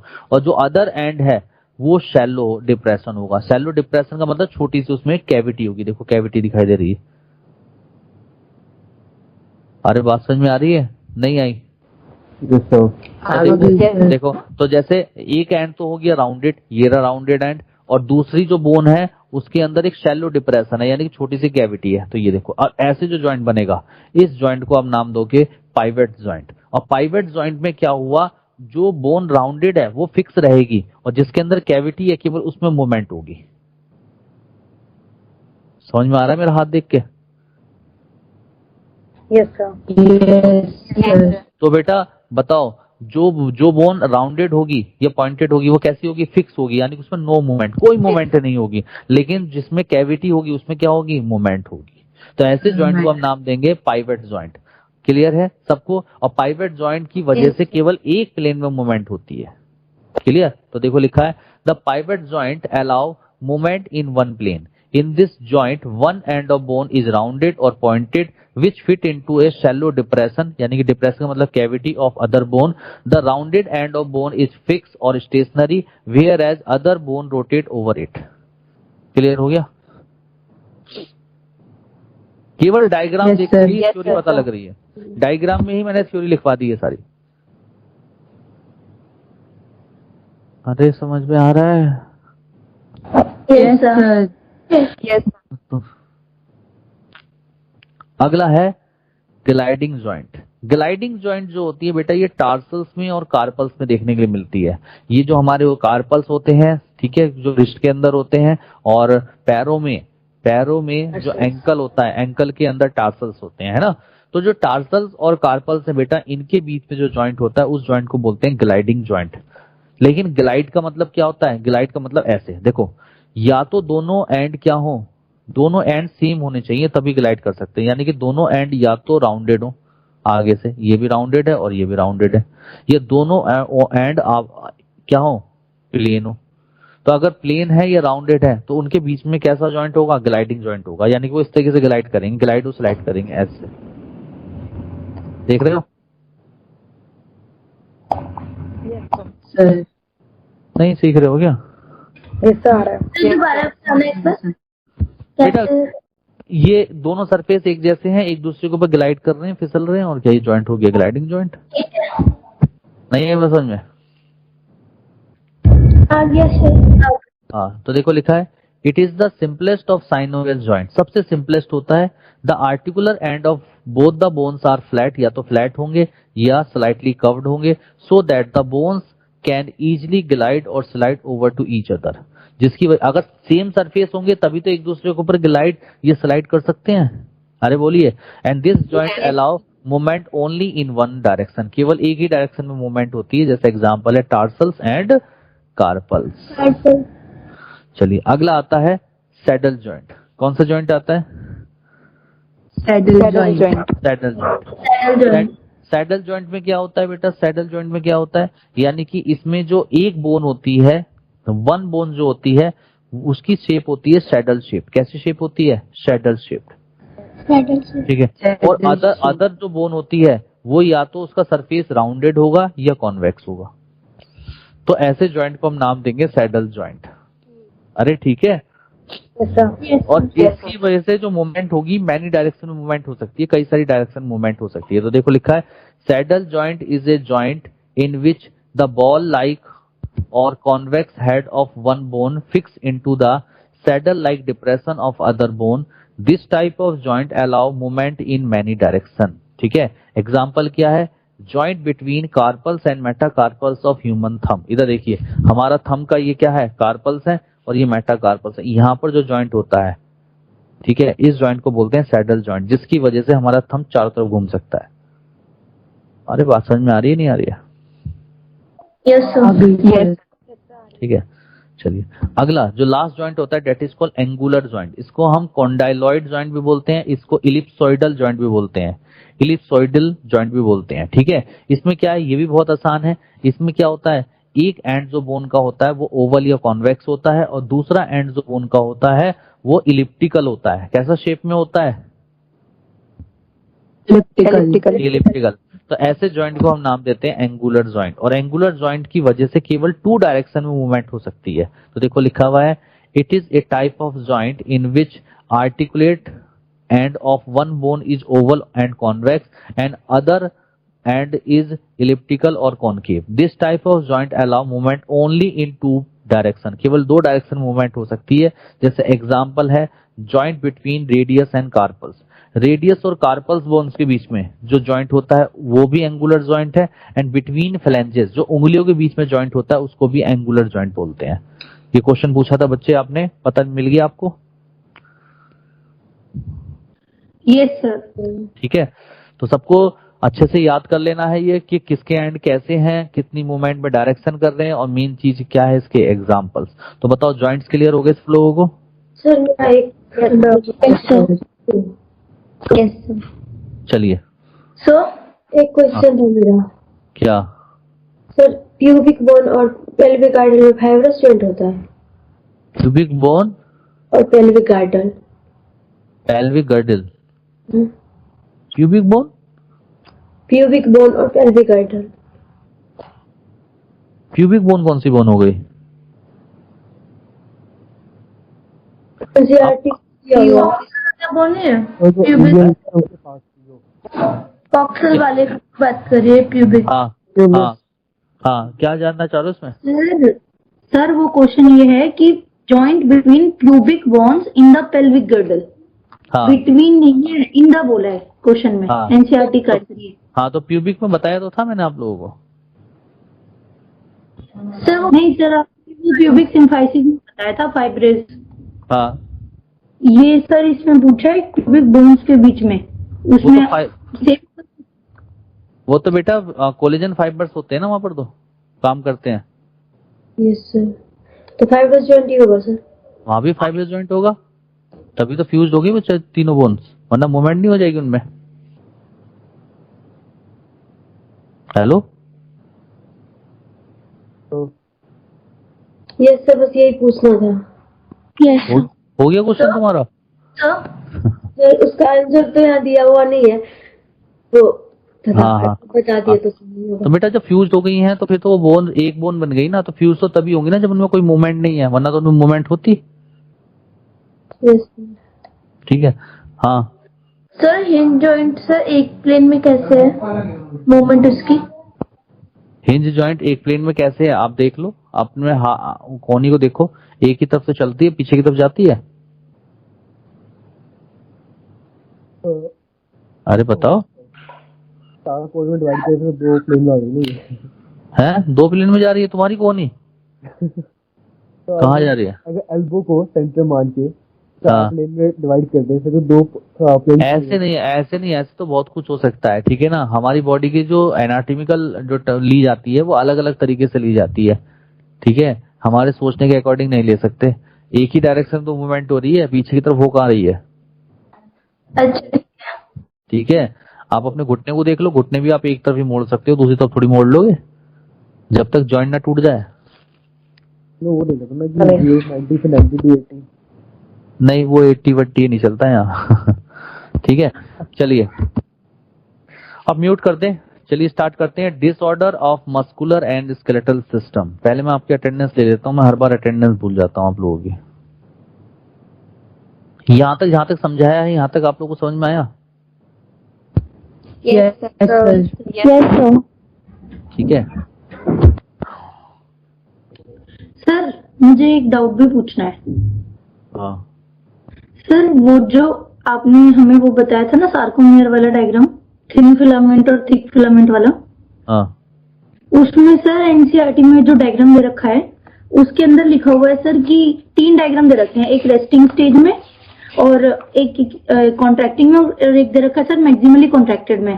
तो सर एनसीईआरटी में ये स्टेटमेंट भी और आपने भी यही बताया था कि जो जब कॉन्ट्रैक्शन होता है तो एच जोन कवर नहीं होता है, एच जोन को छोड़ के और उतना ही पार्ट कवर होता है बस मायोसिन का। कब सर जब कॉन्ट्रैक्शन होता है एच जोन कवर नहीं होता है? मतलब चेंज नहीं होता ना सर एच जोन, जब जो थिन फिलामेंट है वो कवर नहीं करता ना एच जोन को। जब कॉन्ट्रैक्शन होगा तो एच जोन तो डिक्रीज हो जाएगा ना। सर एनसीईआरटी में ये लाइन दे रखी थी कि द मायोसिन हेड जो बाइंड करता है वो उसको नहीं करता सर एच जोन को, और इन्होंने सर मैक्सिमली जो कॉन्ट्रैक्टेड वाला था क्या डायग्राम। बच्चे, तुम बच्चे वाली बात करते हो, तो दिमाग से ना सोचते नहीं हो। ये बात तो मैंने है क्या ओवरलैप नहीं करता ना सर, क्या ओवरलैप नहीं करता? थिन फिलामेंट ओवरलैप नहीं करता ना थिक फिलामेंट को एच जोन में। एच जोन में थिन फिलामेंट थिक फिलामेंट को, हाँ बिल्कुल सही है। लेकिन सर जो उसने ये डायग्राम दे रखा है पीछे उसमें सर उसमें कवर कर रखा है मैक्सिमली कॉन्ट्रैक्टेड वाले में। कॉन्ट्रैक्शन में ना, तो कॉन्ट्रैक्शन में तो एच जोन डिसअपियर हो जाएगा ना। अरे जब कॉन्ट्रैक्शन होगा तो एच जोन तो खत्म हो जाएगा ना। जब पूरा का पूरा कोई चीज कॉन्ट्रैक्ट कर दोगे तो एच जोन तो खत्म हो गया, क्योंकि सारा का सारा जो थिक है वो थिन के साथ ओवरलैप हो गया। ठीक है सर। नई बात समझ में आई? नहीं समझ में आया? नहीं आया। अरे बेटा तुम कैसी बात करते हो? बेटा मेरे बच्चे समझे सर। मैं क्वेश्चन आपका समझ गया, आप जो कहना चाह रहे हो, ठीक है। आप चलो आप फिर से एक बार क्वेश्चन बता दो, शायद मैंने गलत सुन लिया, फिर से बता दो। सर मेरा ये कहना था कि जो थिन फिलामेंट है वो जब जो थिक फिलामेंट है उसके ऊपर ओवरलैप नहीं करता है, और जहाँ पे वो ओवरलैप नहीं करता उसको हम एच जोन बुलाते हैं। ठीक है। जो सर हमारा एक एनसीईआरटी में डायग्राम दे रखा है उसके अंदर उसने पूरा का पूरा ओवरलैप कर रखा है। तो मुझे ये था कि जब एच जोन मतलब कवर नहीं होता, एक जगह लिखा हुआ है और एक जगह बनाया हुआ है, तो सर मुझे एक काम करो, उसका फोटो खींच के टेलीग्राम पे भेजो पहले, फिर मैं देखूंगा, फिर मैं बताऊंगा। क्योंकि ऐसा है ना, बोलने में और समझने में ना डिफरेंस आ जाता है। आप फोटो खींच के भेज दो और उसमें लिख दो क्वेरी जो भी है, मैं बता दूंगा आपको। फिलहाल मैं एक बात बता देता हूं कि जब कॉन्ट्रैक्शन होगा तो एच जोन डिक्रीज होगा, लेकिन जब पूरा मैक्सिमल कॉन्ट्रैक्शन हो जाएगा तो एच जोन डिसअपियर हो जाएगा, क्योंकि पूरा का पूरा जो थिन फिलामेंट है वो थिक फिलामेंट को ओवरलैप कर जाएगा। ये पहले फर्स्ट चैप्टर में और जो ये सेकंड वाला डायग्राम कह रही है ये इस चैप्टर में नहीं, तो अलग अलग थोड़ी हो सकते हैं डायग्राम। सेम है सर। ठीक है सर, मुझे समझ में आ गया। तो मुझे टेलीग्राम पे भेज दो, मैं जो समझा रहा हूँ बिल्कुल सही समझा रहा हूँ। अब क्या है तो मुझे टेलीग्राम पे भेज दो, मैं बता दूंगा बाद में, ठीक है। अभी फिलहाल चैप्टर कर लेते हैं, ठीक है। मैं तुम्हें बता दूंगा, तुम टेलीग्राम पे भेज दो, मैं अभी बैठ जाऊंगा थोड़ी देर बाद। आज तो नहीं बताऊंगा, या तो शाम को बताऊंगा या कल आपको पूरी डिटेल उसमें चली जाएगी, ठीक है। कहीं ना कहीं आपके बोलने में फेर हो रहा है, आप समझने में फेर हो रहा है, और कोई नहीं डिफरेंस आ रहा है, ठीक है। चलिए तो स्टार्ट करते हैं मस्कुलर एंड स्केलेटल सिस्टम, ठीक है। तो पहली बीमारी का नाम है माइस्थीनिया ग्रेविस। किसी ने माइस्थीनिया ग्रेविस सुनी है आज तक? Yes sir. देखो मेरे साथ अगर इंटरेक्शन बनाओगे, बातें करोगे तो सीखोगे, और नहीं बोलोगे, चुप बैठे रहोगे तो बैठे रह जाओगे जिंदगी भर, कुछ नहीं सीख पाओगे। क्योंकि एक डॉक्टर कभी ऐसे बैठ के नहीं सीख सकता। एक डॉक्टर को सीखने के लिए आगे बढ़ना पड़ता है, पैर पकड़ने पड़ते हैं। बेटा मैंने पैर तलक पकड़े हैं तब जाके मैं सीखा हूं डॉक्टरी, ठीक है ना। टीचर्स के, डॉक्टर्स के पैर पकड़ पकड़ के सीखे हैं बेटा, हम ऐसे नहीं सीखे। ऑपरेशन थिएटर में लेके नहीं जाते पैर, सर मैं तो सीखूंगा ऐसे सीख के पैर पकड़ पकड़ के। ओटी में ना टेक्नीशियन का भी काम किया है तब जाके सर्जरी सीखी है। तो ऐसे नहीं चलेगा काम आपका भी, ठीक है। इस एटीट्यूड से बाहर आओ, ठीक है। और इंटरेक्शन बनाओ, टीचर को लगना चाहिए कि हम बात कर रहे हैं। नॉर्मल बात करो ना, तभी तो सीखोगे। आप ये क्यों सोच के बैठते हो कि हम एक सब्जेक्ट पढ़ रहे हैं? आप ये सोचो ना विकास सर से बात कर रहे हैं, फ्री होके बात करो, तभी तो सीख पाओगे कोई चीज। तो माइस्थीनिया जो ग्रेविस है ये क्या है? बड़ा सिंपल सा, मैं आपको एक छोटी सी बात बताता हूं। हमने कहा auto immune disorder. Auto immune disorder क्या होता है? देखो मेरी बात को समझना। हमारी बॉडी के अंदर इम्यून सिस्टम होता है। इम्यून सिस्टम क्या होता है? इम्यून सिस्टम में हमारी बॉडी के अंदर एंटीबॉडीज बनती हैं। और एंटीबॉडीज का काम क्या होता है? जब बाहर से कोई माइक्रो ऑर्गेनिज्म, चाहे वो बैक्टीरिया हो, चाहे वो वायरस हो, चाहे कुछ भी हो, फॉरेन बॉडी, कोई भी फॉरेन बॉडी जब बाहर से एंटर करती है तो एंटीबॉडीज उसके ऊपर अटैक करके उसको किल कर देती हैं और हमारी बॉडी को उससे प्रोटेक्ट कर देती हैं, जिसको हम नाम देते हैं इम्यून सिस्टम। क्लियर? लेकिन कभी कभी क्या होता है, जब हमारी बॉडी की ही एंटीबॉडीज हार्मोनल डिस्टरबेंसेस की वजह से, हमारी बॉडी की एंटीबॉडीज हमारी बॉडी की ही सेल्स को फॉरेन बॉडी मान लेती हैं और उसके ऊपर अटैक करके उसको किल कर देती हैं, तो उसको कहा जाता है ऑटो इम्यून डिसऑर्डर। नहीं बात समझ में आई? ठीक है। तीसरी बात सुनिए, तो जो माइस्थीनिया ग्रेविस है यहाँ पर, माइस्थीनिया ग्रेविस यहाँ पे ऑटो इम्यून डिसऑर्डर है। क्या ऑटो इम्यून डिसऑर्डर है? क्योंकि इस बीमारी में क्या होती है, जो एंटीबॉडीज होती हैं वो हमारे बॉडी की जो मसल्स हैं और मसल्स के अंदर जो मसल फाइबर्स हैं उनकी मेम्ब्रेन को बोलते हैं सार्कोलेमा। तो सार्कोलेमा के ऊपर क्या प्रेजेंट होते हैं? रिसेप्टर्स प्रेजेंट होते हैं जिन पर एसिटाइल कोलिन हार्मोन बाइंड करता है। याद आया? Yes sir. ठीक है। तो माइस्थीनिया ग्रेविस में क्या होती हैं, जो एंटीबॉडीज हैं वो हमारे मसल फाइबर की सार्कोलेमा के ऊपर जो रिसेप्टर्स हैं उनको डीजनरेट कर देती हैं। तो जब सार्कोलेमा के ऊपर रिसेप्टर्स डीजनरेट हो जाएंगे, तो जब नर्व इंपल्स कंडक्शन होगा, तो जब एसिटाइल कोलिन हार्मोन रिलीज होगा साइनेप्टिक क्लेफ्ट में, तो वो रिसेप्टर से जुड़ नहीं पाएगा क्योंकि रिसेप्टर डीजनरेट हो चुके हैं। तो इसकी वजह से जो मसल्स हैं, मसल्स में कोई भी इनिशिएशन या कॉन्ट्रैक्शन नहीं हो पाएगा और मसल्स क्या हो जाएंगी? पैरालाइज हो जाएंगी। This condition is called myasthenia gravis. नई बात समझ में आई? Yes sir. बहुत ही हिंदी भाषा में समझाया है, अभी भी समझ में नहीं आया? तो यानी कि यहाँ पर मेन कॉज क्या रहा? यानी कि सार्कोलेमा के ऊपर रिसेप्टर्स डीजनरेट हो गए, जिसकी वजह से मसल्स में कोई भी इनिशिएशन या कॉन्ट्रैक्शन नहीं हुआ और मसल्स क्या हो गई? पैरालाइज हो गई। This condition is called myasthenia gravis. तो देखो लिखा हुआ है, it is a auto immune disorder in which the antibodies produced in the body start attacking its own body cells. the antibody recognize the body cells as a foreign material and start acting against it. In this, the antibodies start attacking the acetylcholine receptors present on sarcolemma, due to which neurotransmitter acetylcholine does not bind to its receptor and hence does not initiate nerve transmission. So skeletal muscle become weak and leads to paralyze. Clear है सबको? Yes sir. ठीक है। हाँ sir ये तो इसके ऊपर attack तो थोड़ा ना किया, ये तो बस बाइंड नहीं हुआ ना एसिटाइलकोलिन। बेटा सार्कोलेमा के ऊपर रिसेप्टर्स को डीजनरेट तो एंटीबॉडीज ने कर दिया, जब डीजनरेट हो गई तो एसिटाइलकोलिन बाइंड कैसे हो जाएगा? ठीक है। ठीक है।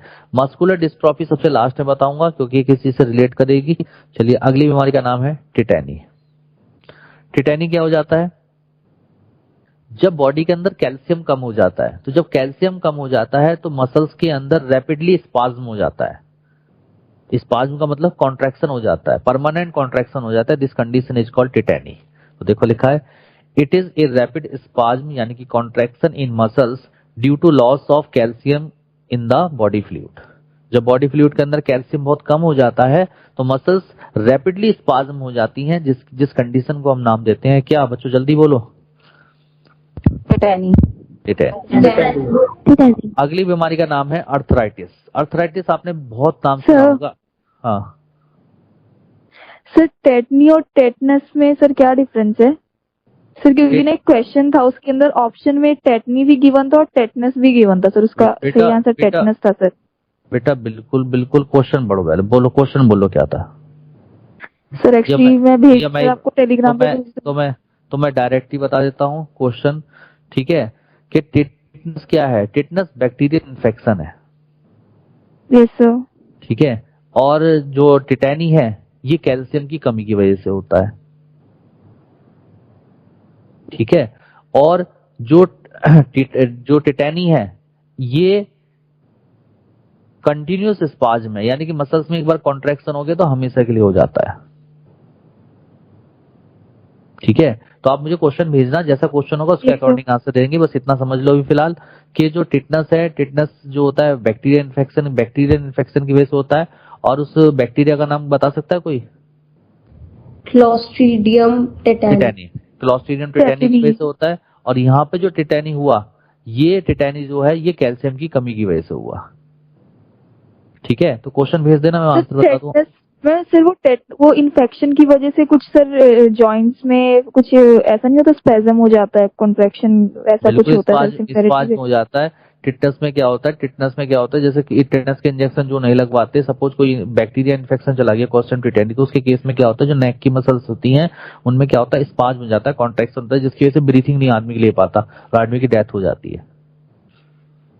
Okay sir. ठीक है। चलिए अगला आता है अर्थराइटिस। क्वेश्चन ये है lack of relaxation between successive stimuli in sustain muscle contraction. Sustain muscle contraction. तो सस्टेन मसल कॉन्ट्रैक्शन किसमें होता है? Sustain muscle contraction. ठीक है। तो सस्टेन मसल जो टिटनस में होता है सस्टेन मसल कॉन्ट्रैक्शन। ठीक है।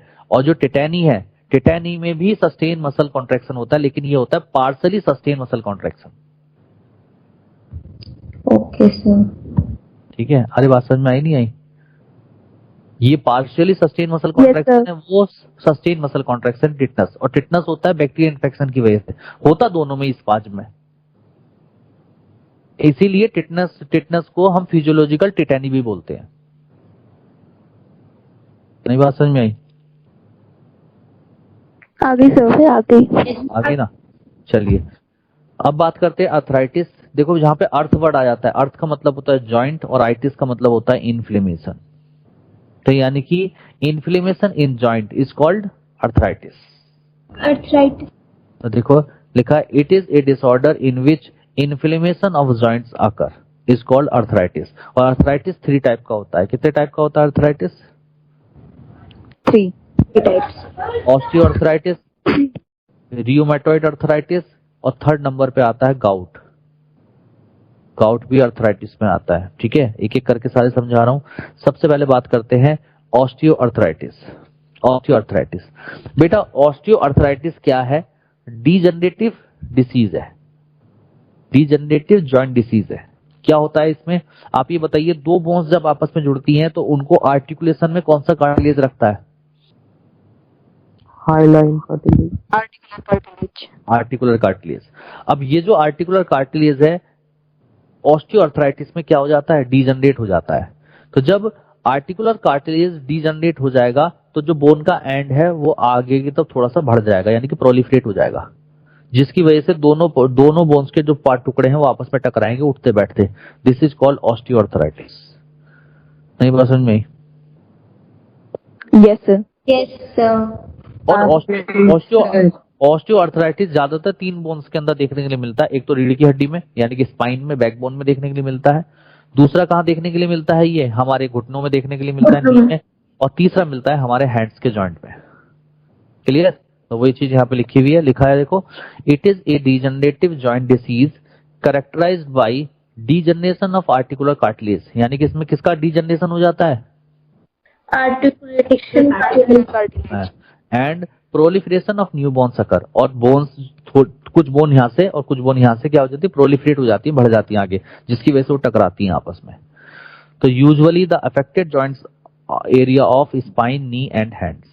ठीक है, चलिए अब बात करते हैं रियूमेटॉइड अर्थराइटिस की। रियूमेटॉइड अर्थराइटिस क्या होता है मैं आपको समझा देता हूं। देखो इधर, जैसे आप लोगों के सामने ये स्ट्रक्चर आ रही होगी। ठीक है, अब ये बताइए साइनोवियल फ्लूइड को सेक्रेट कौन करता है? Synovial membrane. साइनोवियल मेम्ब्रेन करती है। अब क्या होता है बेटा, ये जो रियूमेटॉइड अर्थराइटिस है, रियूमेटॉइड अर्थराइटिस जो बीमारी है बेटा, ठीक है, ये भी ऑटो इम्यून डिसीज है और इसमें आईजीएम एंटीबॉडीज पार्टिसिपेट करती हैं। आप लोगों को पता होगा एंटीबॉडीज 5 टाइप की होती हैं, उसमें जो एम कैटेगरी की होती है एंटीबॉडीज वो पार्टिसिपेट करती हैं। तो यहाँ पे आईजीएम को बोलते हैं रियूमेटॉइड फैक्टर। क्या बोलते हैं? रियूमेटॉइड फैक्टर। हाँ, रियूमेटॉइड फैक्टर। तो ये जो आईजीएम एंटीबॉडीज हैं बेटा, ये क्या करती हैं? ये आईजीएम एंटीबॉडीज इस साइनोवियल मेम्ब्रेन पे जाके चिपक जाती हैं, जिसकी वजह से साइनोवियल मेम्ब्रेन के अंदर क्या हो जाती है? इन्फ्लेमेशन हो जाती है, सूजन आ जाती है। और सूजन आने की वजह से साइनोवियल मेम्ब्रेन में इन्फ्लेमेशन होने की वजह से ये ज्यादा अमाउंट में साइनोवियल फ्लूइड सेक्रेट करता है। अब ज्यादा अमाउंट में जब साइनोवियल फ्लूइड यहाँ पे सेक्रेट करेगा तो बताओ यहाँ पे टेंशन क्रिएट होगी नहीं होगी? प्रेशर एग्जर्ट होगा नहीं होगा? जिसकी वजह से यहाँ पर पेन होना शुरू हो जाएगा जॉइंट पे। ठीक है, अब पेशेंट के पास 2 रास्ते हैं, या तो वो उसका इलाज करा ले तो ठीक हो जाएगा, लेकिन अगर वो इलाज नहीं कराता है, अनट्रीट करता है उसको, तो कुछ टाइम बाद ये जो साइनोवियल मेम्ब्रेन है ये ग्रेन्यूल सेक्रेट करने लगती है। उन ग्रेन्यूल्स को हम नाम देते हैं पेनस। क्या नाम देते हैं? पेनस। ठीक है, और ये ग्रेन्यूल्स जो है इन आर्टिकुलर कार्टिलेज के ऊपर जाके चिपक जाते हैं। आर्टिकुलर कार्टिलेज के ऊपर जाके चिपक जाते हैं ग्रेन्यूल्स और आर्टिकुलर कार्टिलेज को डीजनरेट कर देते हैं। क्या कर देते हैं? डीजनरेट कर देते हैं। और उसके बाद बेटा, उसके बाद ये जो ग्रेन्यूल्स हैं ये ऑसिफाइड हो जाते हैं, यानी कि बोन की तरह हार्ड हो जाते हैं। अब आप देखो, बोन की तरह हार्ड हो जाते हैं ये, तो ये बोन के टुकड़े यहाँ पे हो गए, ऐसे ही बोन के टुकड़े यहाँ पे हो गए। तो जब पेशेंट उठेगा बैठेगा तो ये बोन के टुकड़े आपस में क्या करेंगे? टकराएंगे, जिसकी वजह से एक्सेस पेन होगा। ठीक है, जिसकी वजह से पेशेंट्स में मूवमेंट नहीं हो पाती। पैर अगर सीधा है, जिसको और रियूमेटॉइड अर्थराइटिस की प्रॉब्लम है, तो अगर उसका पैर सीधा है तो पैर सीधा ही रखता है, उसको मोड़ने की कोशिश नहीं करता, क्योंकि जैसे ही वो पैरों को मोड़ेगा ये सारे टुकड़े आपस में टकराएंगे, जिसकी वजह से एक्सेस पेन होगा।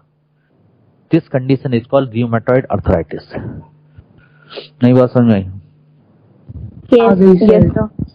और रियूमेटॉइड अर्थराइटिस का ट्रीटमेंट क्या है? देखो बेटा, ट्रीटमेंट 2 तरीके से हो सकता है। एक अर्ली स्टेज में, अगर ये बीमारी अर्ली स्टेज में है तो कोई दिक्कत नहीं है। हम क्या करते हैं, इसको हीट ट्रीटमेंट देते हैं या इसकी फिजियोथेरेपी करते हैं, हीट के थ्रू हीट फिजियोथेरेपी करते हैं, जिससे ये जो ग्रेन्यूल्स हैं ये डिसॉल्व हो जाते हैं और पेशेंट ठीक हो जाता है।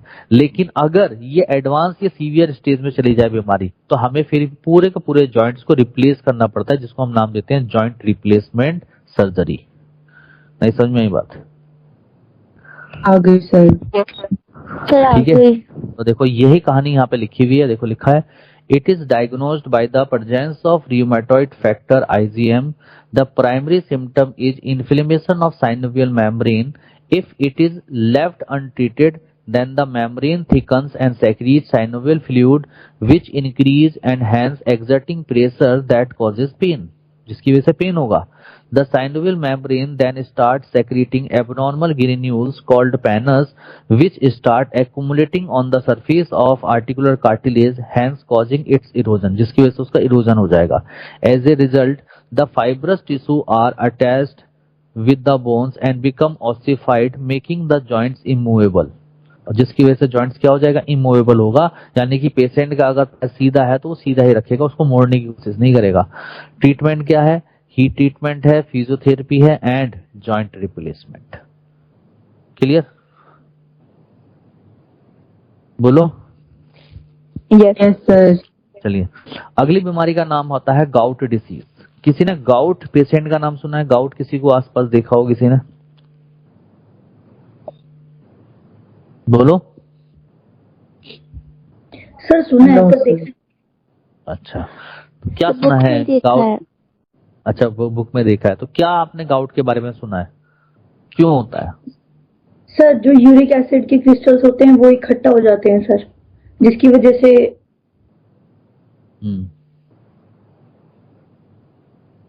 चलिए देखो क्या होता है। देखो बेटा, अगर हमारी बॉडी से कोई चीज एलिमिनेट होनी है तो उसका मेटाबॉलिज्म होना जरूरी है। अगर हमारी बॉडी में किसी चीज का मेटाबॉलिज्म नहीं होगा तो वो हमारी बॉडी में स्टोर हो जाती है, वो एलिमिनेट नहीं हो पाती।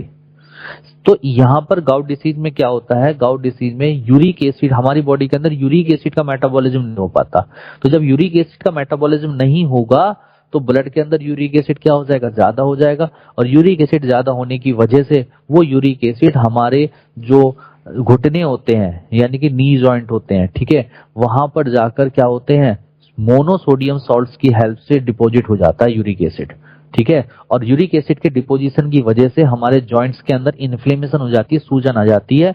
उस बीमारी को हम नाम देते हैं गाउट डिसीज। नई बात समझ में आई? बोलो।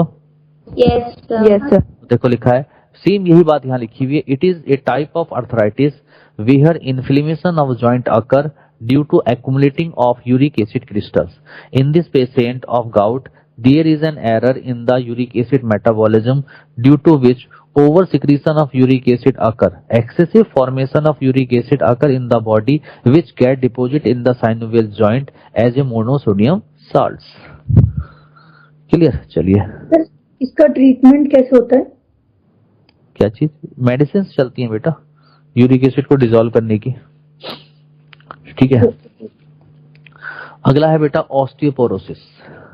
ऑस्टियोपोरोसिस, देखो बेटा यहाँ पर ऑस्टियो का मतलब क्या होता है, बोन्स, और पोरोसिस का मतलब पोर्स यानी कि छोटी छोटी कैविटी। होता क्या है बेटा कि देखो बोन्स के अंदर अगर मिनरलाइजेशन हो रहा है यानी कि मिनरल्स का डिपोजिशन हो रहा है। मिनरल्स क्या है, कैल्शियम फॉस्फेट, कैल्शियम सॉल्ट्स। तो अगर बोन्स के अंदर कैल्शियम फॉस्फेट का या कैल्शियम सॉल्ट्स का डिपोजिशन हो रहा है यानी कि मिनरलाइजेशन होता है तो बोन स्ट्रांग हो जाती है। लेकिन अगर बोन से ये सब चीजें बाहर निकलना शुरू हो जाए तो उस कंडीशन को बोलते हैं डीमिनरलाइजेशन, जिससे बोन वीक हो जाती है। तो क्या होता है, डीमिनरलाइजेशन होने की वजह से बोन्स का जो मास है वो क्या हो जाता है, कम हो जाता है, यानी कि वेट कम हो जाता है, मास कम हो जाता है और बोन के अंदर छोटे छोटे छोटे छोटे कैविटीज बन जाती हैं। उस कंडीशन को हम नाम देते हैं ऑस्टियोपोरोसिस। तो जब किसी की बोन्स में ऑस्टियोपोरोसिस हो जाता है तो which is prone to fracture, वो फ्रैक्चर के लिए प्रोन हो जाता है, यानी कि उनमें फ्रैक्चर होने के चांस बढ़ जाते हैं। क्यों? क्योंकि बोन का जो मास है वो क्या हो चुका है, डिक्रीज हो चुका है ड्यू टू डीमिनरलाइजेशन। अरे क्लियर हुआ? अब क्वेश्चन ये उठता है कि ऑस्टियोपोरोसिस के रीजन क्या है। बेटा रीजन एक नहीं कई सारे हैं। जैसे सबसे पहले रीजन है एजिंग। जैसे जब कोई इंसान यंग स्टेज से ओल्ड एज की तरफ चलता है तो उसकी बोन्स के अंदर मिनरल्स का डिपोजिशन कम हो जाता है, यानी कि डीमिनरलाइजेशन होने लगता है, जिसकी वजह से बोन का मास क्या हो जाता है, कम हो जाता है और बोन्स वीक हो जाती हैं, उसको कहा जाता है ऑस्टियोपोरोसिस। सेकेंड रीजन क्या है? सेकेंड रीजन है due to imbalance between hormone. अगर हार्मोन के बीच में इम्बैलेंस बन जाए, जैसे बेटा दो हार्मोन होते हैं, एक हार्मोन का नाम होता है कैल्सिटोनिन और दूसरे हार्मोन का नाम होता है parathormone. Calcitonin hormone thyroid gland से रिलीज होता है और ये हमारे बॉडी फ्लूइड के अंदर कैल्शियम के लेवल को कम करने का काम करता है, जबकि जो पैराथार्मोन होता है ये पैराथायराइड ग्लैंड से रिलीज होता है और ये हमारी बॉडी के अंदर कैल्शियम के लेवल को इंक्रीज करने का काम करता है। यानी कि कैल्सिटोनिन तो डिक्रीज कर रहा है कैल्शियम लेवल को और ये जो है बेटा पैराथार्मोन ये इंक्रीज कर रहा है, यानी कि एक दूसरे के अपोजिट काम कर रहे हैं, तो दोनों ही एंटागोनिस्टिक इन एक्शन है। तो एक डिक्रीज कर रहा है, एक इंक्रीज कर रहा है, जिसकी वजह से हमारी बॉडी के अंदर कैल्शियम फॉस्फेट का जो है बैलेंस बना रहता है।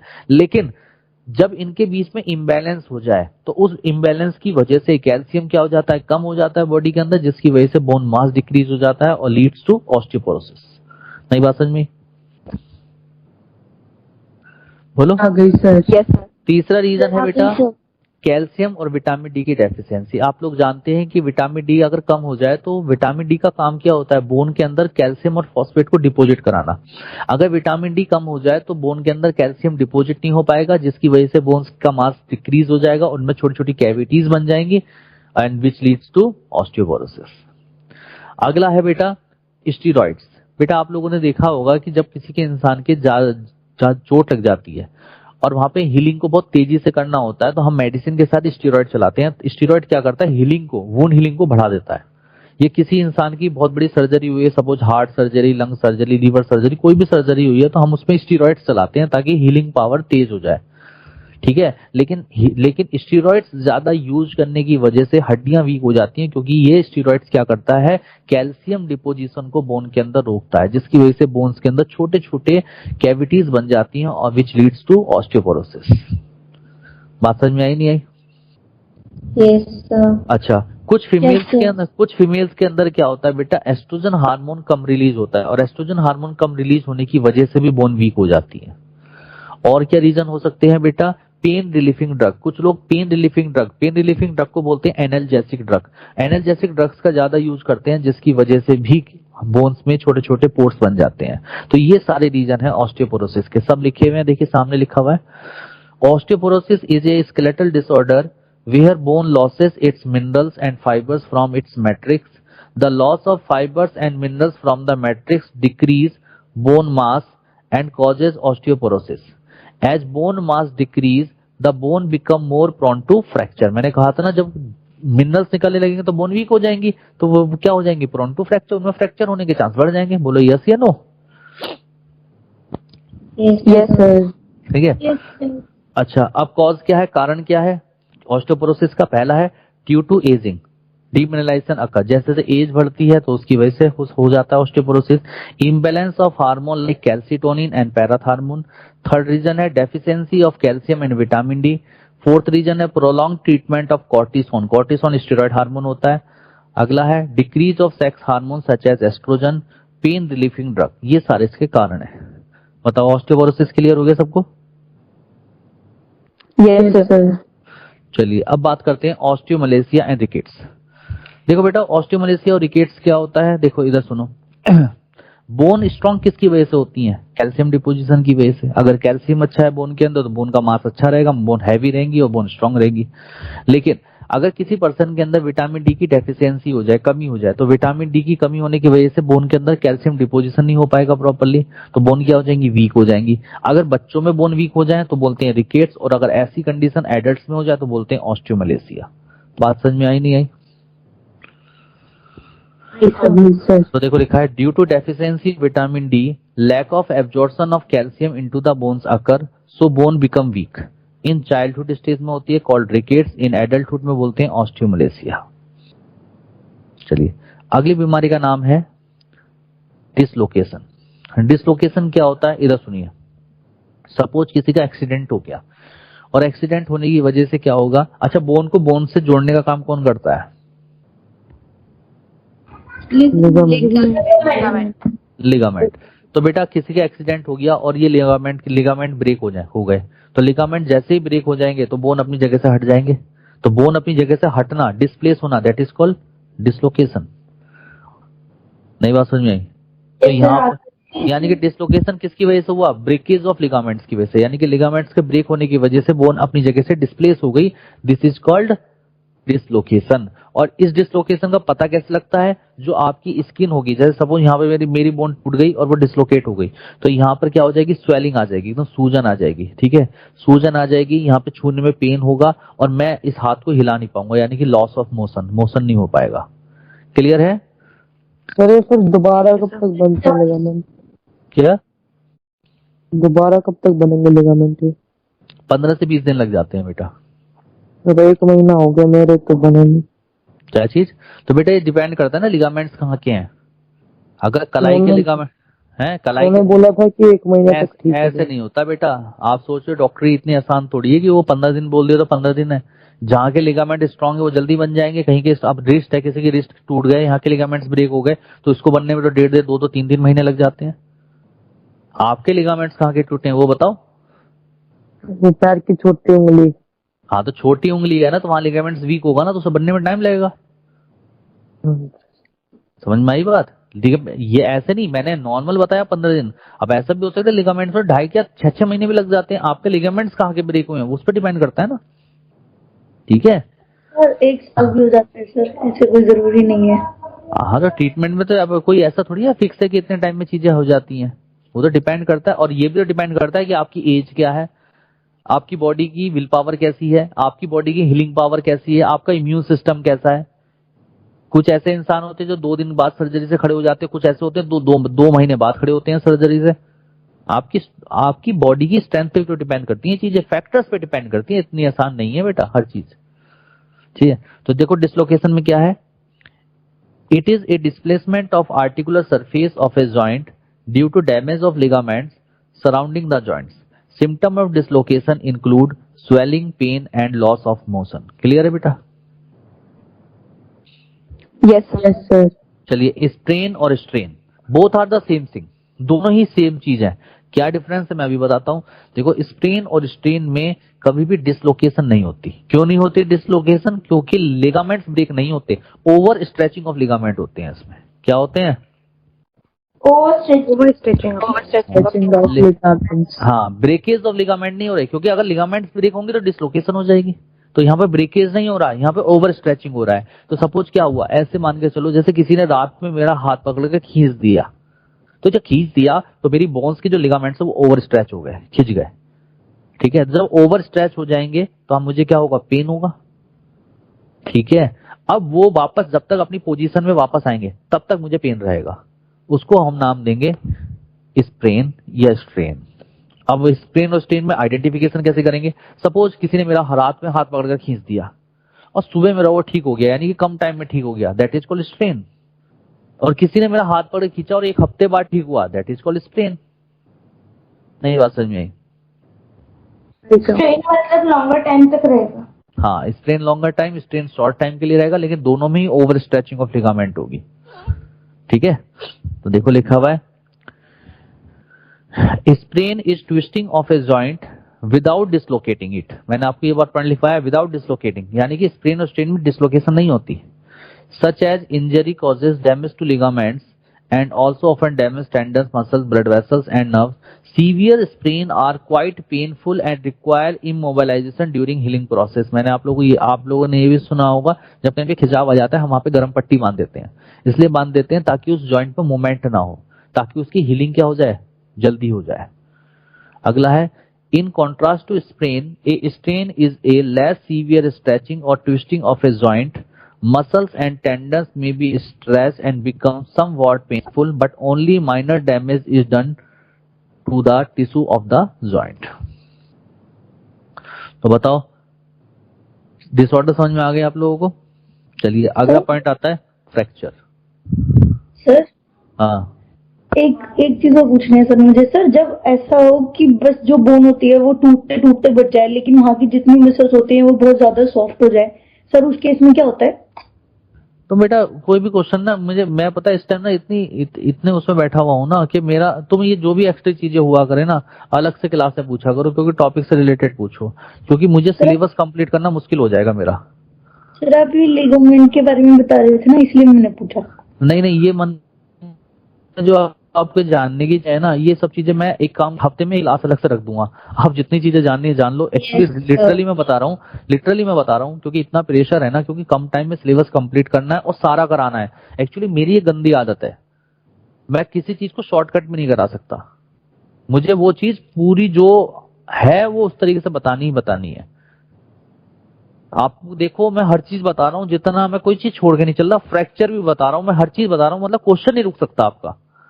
लेकिन हम केवल सब्जेक्ट से रिलेटेड बात करेंगे, क्योंकि लिटरली मुझे बात नहीं करनी है इस बारे में, क्योंकि टाइम बहुत कम है और हमारा जनवरी चल रहा है, तो चीजों को आप भी समझो और मैं भी समझ रहा हूं, ठीक है। प्लीज डोंट माइंड, मतलब माइंड मत कीजिएगा, ठीक है। अरे कुछ तो बोलो, अरे बोलो बेटा। हेलो, ओके सर, ठीक है। चलो बताओ, अच्छा क्या जानना है, चलो छोड़ दिया मैंने पेन, बताओ। सर जानने दो सर, अब फ्रैक्चर कराओ सर। अब चलो आने दो, बताओ। सर जानने दो सर, अब अरे रहने दो सर। आने दो, चलो बताओ। जल्दी बताओ बेटा, जल्दी क्या जानना चाहते हो, बोलो। अरे नहीं सर, रहने दो, अब आप फ्रैक्चर ही करा लो सर। बेटा टाइम मत वेस्ट करो, जल्दी बताओ।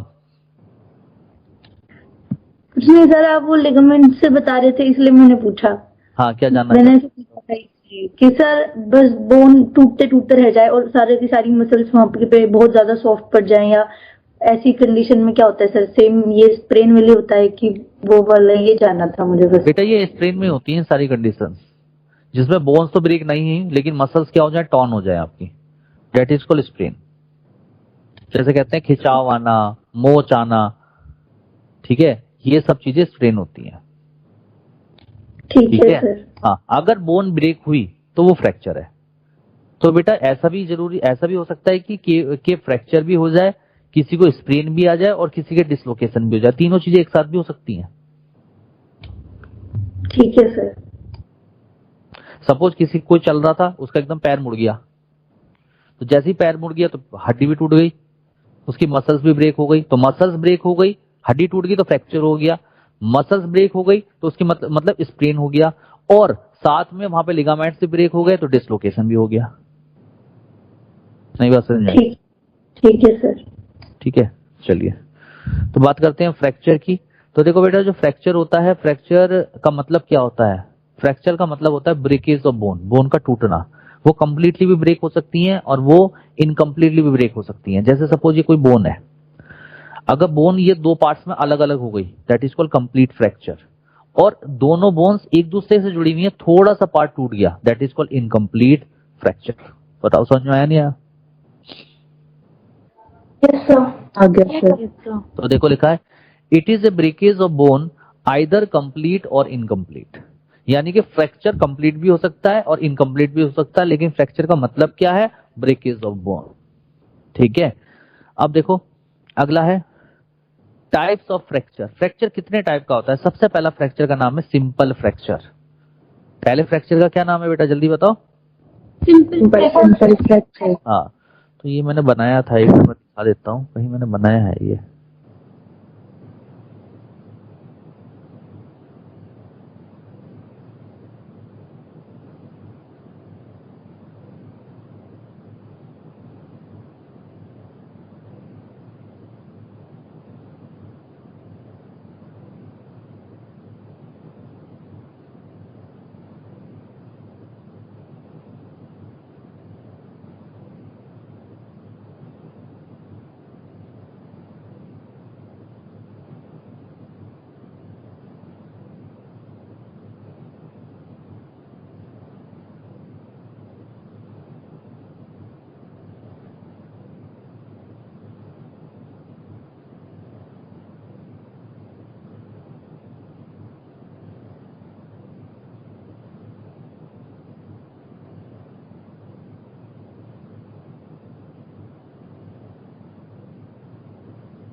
दिख रहा है सबको? बोलो बच्चों। Yes sir. हाँ बिल्कुल ध्यान से देखिएगा, बहुत ठीक है, कॉन्सेप्ट को समझना है।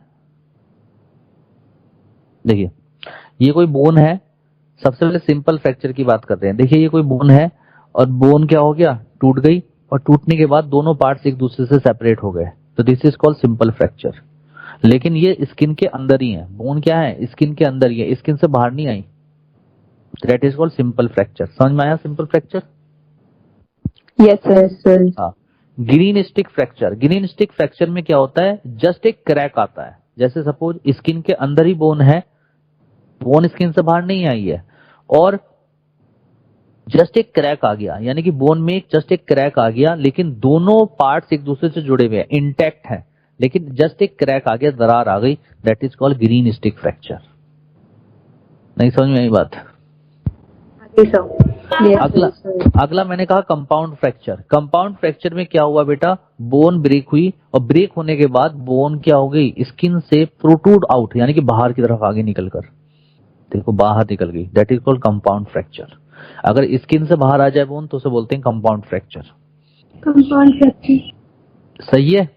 और कॉम्बिनेटेड फ्रैक्चर में क्या होता है, कॉम्बिनेटेड फ्रैक्चर में देखो यहाँ पे दोनों बोन्स एक दूसरे से सेपरेट हुई थी, यहाँ पर भी दोनों बोन एक दूसरे से सेपरेट हो जाएंगी, लेकिन जो सेपरेट एंड है वो मल्टी पीसेस में डिवाइड हो जाएगा। देखो कैसे, इधर देखिए, जैसे ये एक बोन है और ये दूसरी बोन थी, जब ये ब्रेक होगी तो ये मल्टी पीसेस में डिवाइड हो जाएगा, एंड मल्टी पीसेस में डिवाइड हो जाएगा।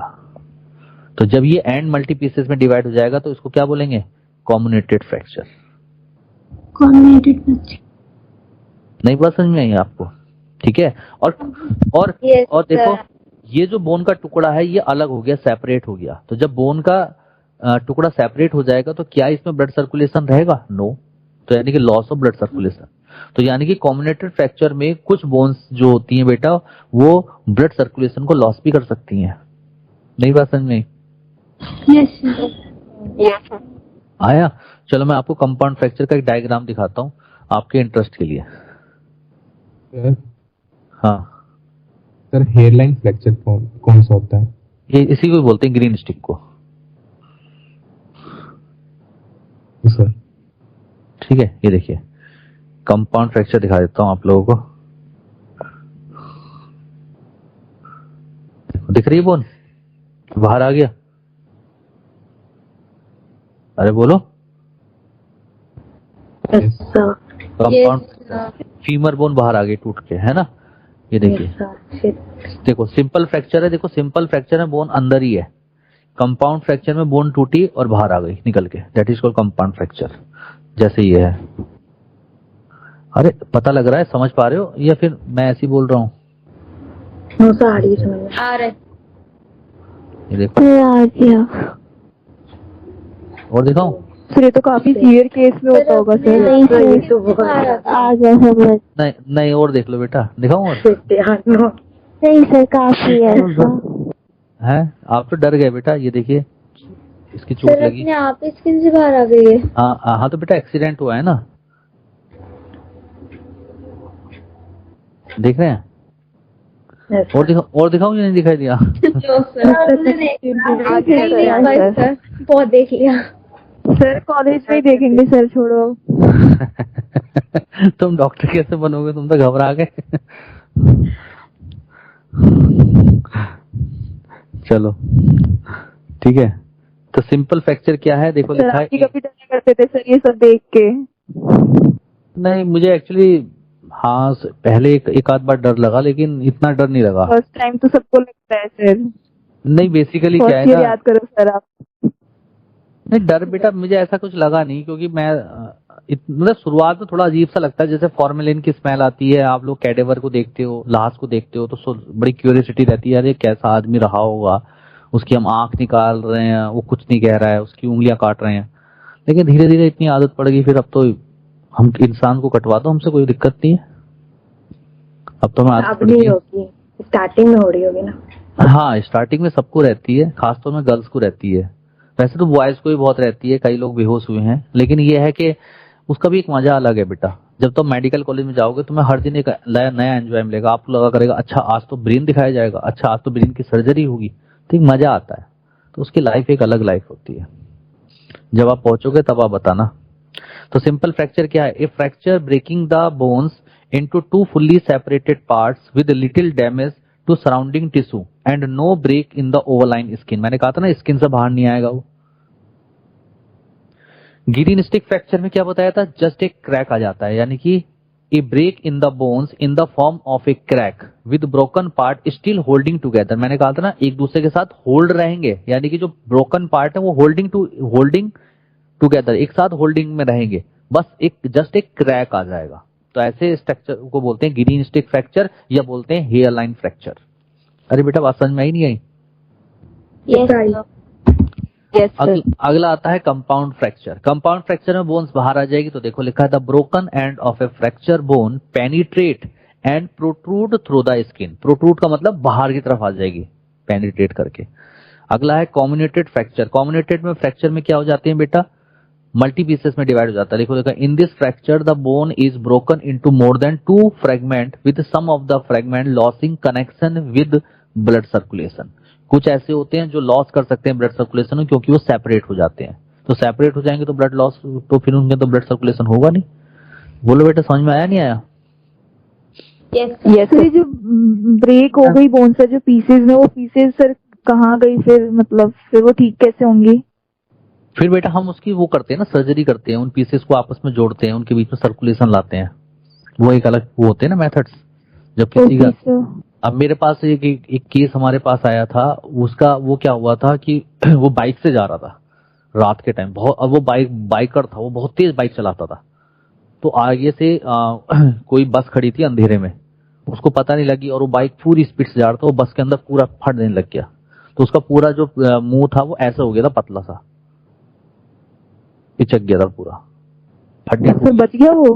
हाँ वो बच गया, पूरा पिचक गया था, ऐसा हो गया था फेस बिल्कुल पूरा। ठीक है, फिर उसकी हमने प्लास्टिक सर्जरी करी, फेशियल सर्जरी हुई, उसकी न्यूरो सर्जरी हुई, उसकी आंख की सर्जरी हुई, उसकी ईयर की सर्जरी हुई, हर चीज की सर्जरी हुई थी उसकी। ठीक है, तो केसेस अलग अलग तरीके से आते हैं। उस चीज का भी मजा अलग है। जब आप डॉक्टर बनोगे तब बात करेंगे उस मैटर पे। फिलहाल अभी छोटी छोटी बातें करते हैं नीट लेवल की। ठीक है, तो अगला है बेटा क्या चीज? हेलमेट नहीं पहना होगा उसने। अब हेलमेट पहना, हेलमेट भी तो पूरी तरीके से नहीं। जब इतना तगड़ा शॉक लगेगा, जब कोई इतना ज्यादा तेज प्रेशर, मतलब सोचो ना वो 70-80 की स्पीड तो रहा होगा, एक गाड़ी खड़ी है 70-80 की स्पीड से कोई चीज टकराएगा तो क्या हाल होगा? हेलमेट भी क्या करेगा उसमें? एक आदमी का एक्सीडेंट हुआ था, उसने अपना हेलमेट उतारा था, हेलमेट के साथ ब्रेन आ गया था पूरा बाहर। ऐसे ऐसे केसेस देखे हम। तो मर गया होगा फिर। हाँ, तो बहुत सारे केसेस हैं बेटा। चलिए, तो types of vertebrae in animals. Animals के अंदर वर्टिब्री के टाइप होते हैं। देखो सबसे पहले होती है एम्फीसिलस वर्टिब्री। देखो बेटा पहले एक बात सुन लो, जहां पे बेटा एम्फी वर्ड आप आ जाए, बिल्कुल शॉर्ट में बता रहा हूं, एम्फी का वर्ड आ जाए तो एम्फी का मतलब होता है डुअल साइड, यानी कि दोनों साइड। सीलस वर्ड आ जाए तो कैविटी, यानी कि कॉनकेव सरफेस, दोनों तरफ कैविटी है यानी कि कॉनकेव सरफेस है। और सेंट्रम एक वर्ड आता है, सेंट्रम का मतलब होता है सरफेस। मैं आपको बता देता हूं, जैसे मैंने कहा सेंट्रम, देखो ये मैंने कोई वर्टिब्री बना दी, ये वर्टिब्री है, तो वर्टिब्री का ये क्या है? सेंट्रम। ये भी क्या है? सेंट्रम। और दोनों सेंट्रम कैसे हैं? फ्लैट। ये भी फ्लैट है, ये भी फ्लैट है, तो हम इसे क्या बोलेंगे? एम्फीप्लेटियन। नहीं समझ में आई बात? Yes sir. ठीक है, अगर ये दोनों तरफ सेंट्रम कॉनकेव होता, कैविटी होती, तो हम बोलते हैं एम्फीसिलस वर्टिब्री। नहीं बात समझ में आई? यस सर आगे। हाँ, तो सेंट्रम का मतलब क्या होता है? सरफेस।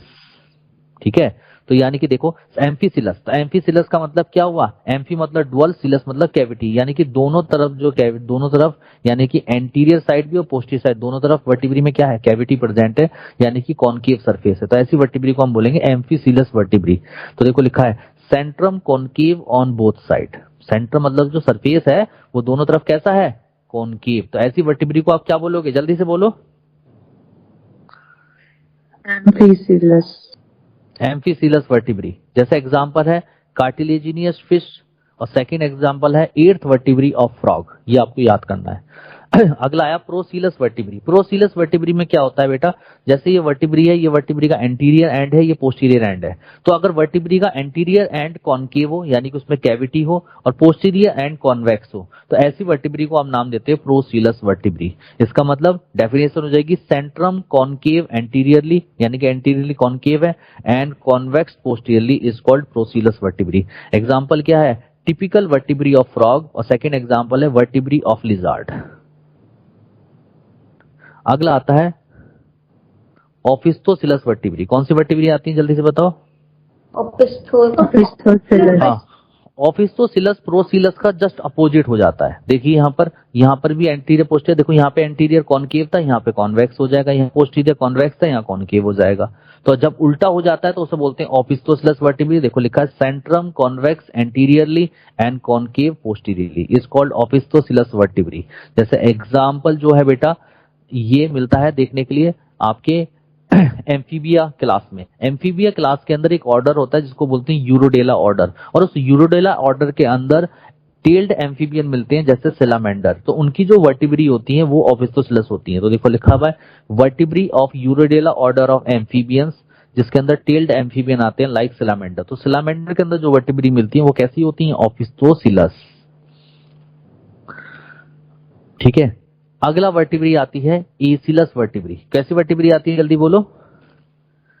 एसिलस। ए का मतलब अब्सेंट, सिलस मतलब कैविटी यानी कि दोनों तरफ कैविटी नहीं है, यानी कि दोनों तरफ कैसा सरफेस है? Concave, convex. तो यानी कि centrum without cavity on either side is called acoelous vertebrae. जैसे एग्जांपल है ninth vertebrae of frog. Frog की जो नाइन्थ वर्टिब्री होती है वो एसिलस होती है। अगला आता है एम्फीप्लेटियन। एम्फीप्लेटियन का मतलब सेंट्रम दोनों साइड से कैसा है? Flat, Centrum flat on both side. Example क्या है? Vertebrae of mammals. मैमल्स की जो वर्टिब्री होती है वो एम्फीप्लेटियन होती है। अगला आता है हेट्रोसिलस वर्टिब्री। बेटा हेट्रोसिलस वर्टिब्री की आप स्ट्रक्चर नहीं बना सकते क्योंकि ये 3D स्ट्रक्चर होती है, तो बस डायरेक्टली याद कर लो कि हेट्रोसिलस वर्टिब्री का एग्जाम्पल क्या है? Cervical vertebrae of foul. क्या एग्जाम्पल है जल्दी बताओ? और फाउल क्या होता है? फाउल क्या होता है? आपने वो मुर्गा देखा होगा जिसके ऊपर रेड कलर की कॉम होती है, देसी मुर्गा। उसकी जो गर्दन होती है उसमें जो सर्वाइकल वर्टिब्री होती है वो कैसी होती है? हेट्रोसिलस वर्टिब्री होती है। क्लियर? आपका चैप्टर खत्म। तो बताइए मस्कुलर डिस्ट्रॉफी बाकी। अच्छा, मस्कुलर डिस्ट्रॉफी रह गया। अच्छा,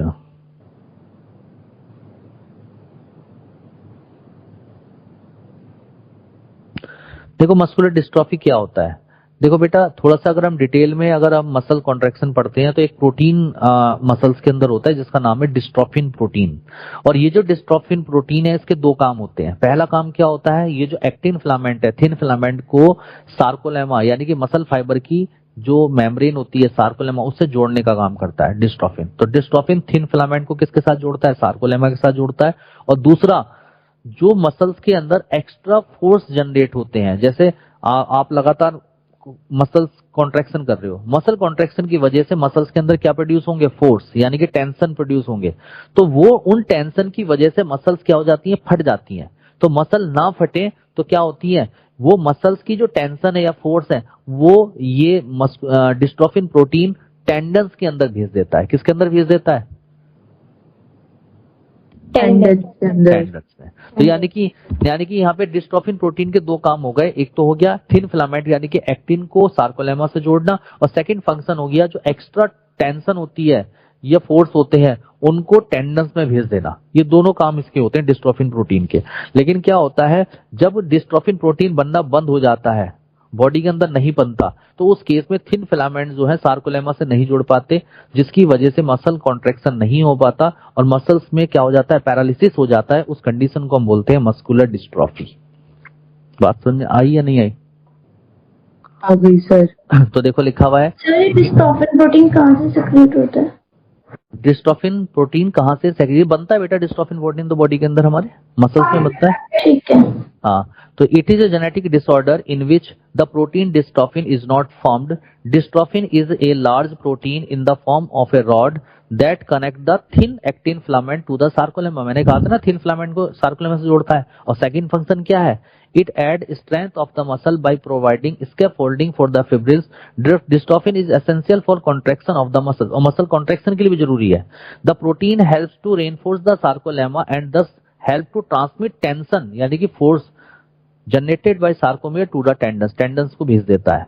progressive degeneration of skeletal muscles is seen in this disorder. और जैसे क्या होता है इस डिसऑर्डर में, क्या होने लगता है धीरे धीरे प्रोग्रेसिवली स्केलेटल मसल्स क्या होने लगती हैं, डिजनरेट होने लगती है और अल्टीमेटली पेशेंट की डेथ हो जाती है. आपने अभी उनका नाम सुना था, जेटली. जेटली जी की डेथ हुई थी. जेटली जानते हो? अरुण जेटली. उनको मस्कुलर डिस्ट्रॉफी तो हो गई थी. ठीक है, उनके हाथ पैर की मसल्स ने काम करना बंद कर दिया था, स्केलेटल मसल्स ने. ठीक है, बाद में वो कैंसरस कंडीशन में कन्वर्ट हो गया था. तो ठीक है बेटा, तो बताओ ये चैप्टर आपको बिल्कुल क्लियर हो गया सबको? Yes sir. हाँ बेटा बोलो. एक बार सर जो आपने आर्थराइटिस की मीनिंग बताई थी ना स्टार्टिंग में, वो एक और बता दो. आर्थराइटिस, आर्थर का मतलब होता है जॉइंट और राइटिस का मतलब इन्फ्लेमेशन. यानी कि अगर जॉइंट्स में इन्फ्लेमेशन हो तो अर्थराइटिस. तीन तरीके का ये होता है. एक होता है ऑस्टियोआर्थराइटिस. अगर आर्टिकुलर कार्टिलेज डिजनरेट हो जाए तो उसकी वजह से ऑस्टियोआर्थराइटिस हो जाता है. एक होता है रियूमेटॉइड अर्थराइटिस. रियूमेटॉइड अर्थराइटिस में क्या होता है, जो साइनोविल मेम्ब्रेन है उनपे इन्फ्लेमेशन हो जाता है और जिसकी वजह से ज्यादा साइनोविल फ्लूइड रिलीज हो जाता है. अगर हम उसको अनट्रीट करें तो कुछ टाइम बाद साइनोविल मेम्ब्रेन ग्रेन्यूल सेक्रेट कर देता है, जिसको हम पेनस बोलते हैं. वो आर्टिकुलर कार्टिलेज के ऊपर डिपोजिट हो जाता है और डिपोजिट होने के बाद उसको इरोज कर देता है, यानी कि इरोजन कर देता है. और उसके बाद वो ऑसिफाइड हो जाता है और उसकी वजह से पेन होना स्टार्ट हो जाता है. That is called rheumatoid arthritis. Third था आपका गाउट. गाउट में क्या था, यूरिक एसिड का मेटाबॉलिज्म नहीं हो रहा, तो यूरिक एसिड मोनोसोडियम सॉल्ट्स के साथ मिलकर आपके घुटने में यानी कि जॉइंट्स में डिपोजिट हो जाते हैं, जिसकी वजह से आपको क्या होता है, पेन होता है. It is called gout disease. ठीक है, सिंपल है सब. हाँ बेटा. सर एक बार वो बता दो, जो एटलस और एक्सिस में पाइवट जॉइंट बनता है वो कैसे बनता है?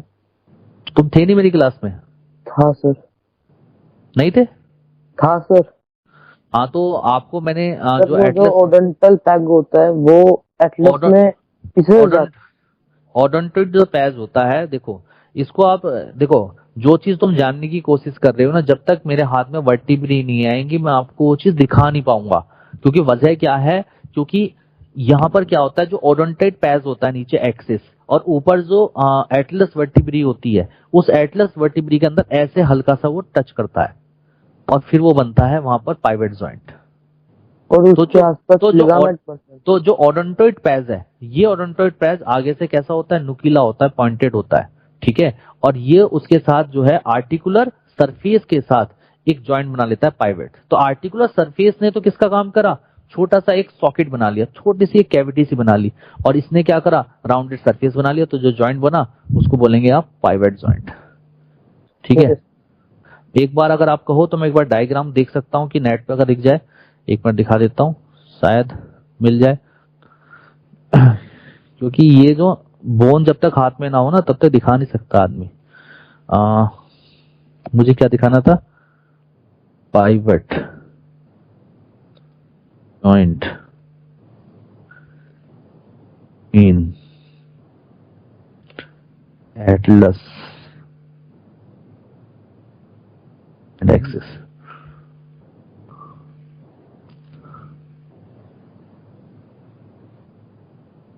देखो ये दिख रहा है? Yes sir. है ना, ये जॉइंट है. देखो ये रहा डेंस. डेंस क्या हो गया, ओडोंटॉइड पैच को जो डेंस बोलते हैं, ये डेंस आ गया. ठीक है, और ये जो सरफेस है ये आर्टिकुलर सरफेस है. ठीक है, तो इस तरीके से रोटेशन होगी जैसे स्कल की होती है रोटेशन, ऐसे.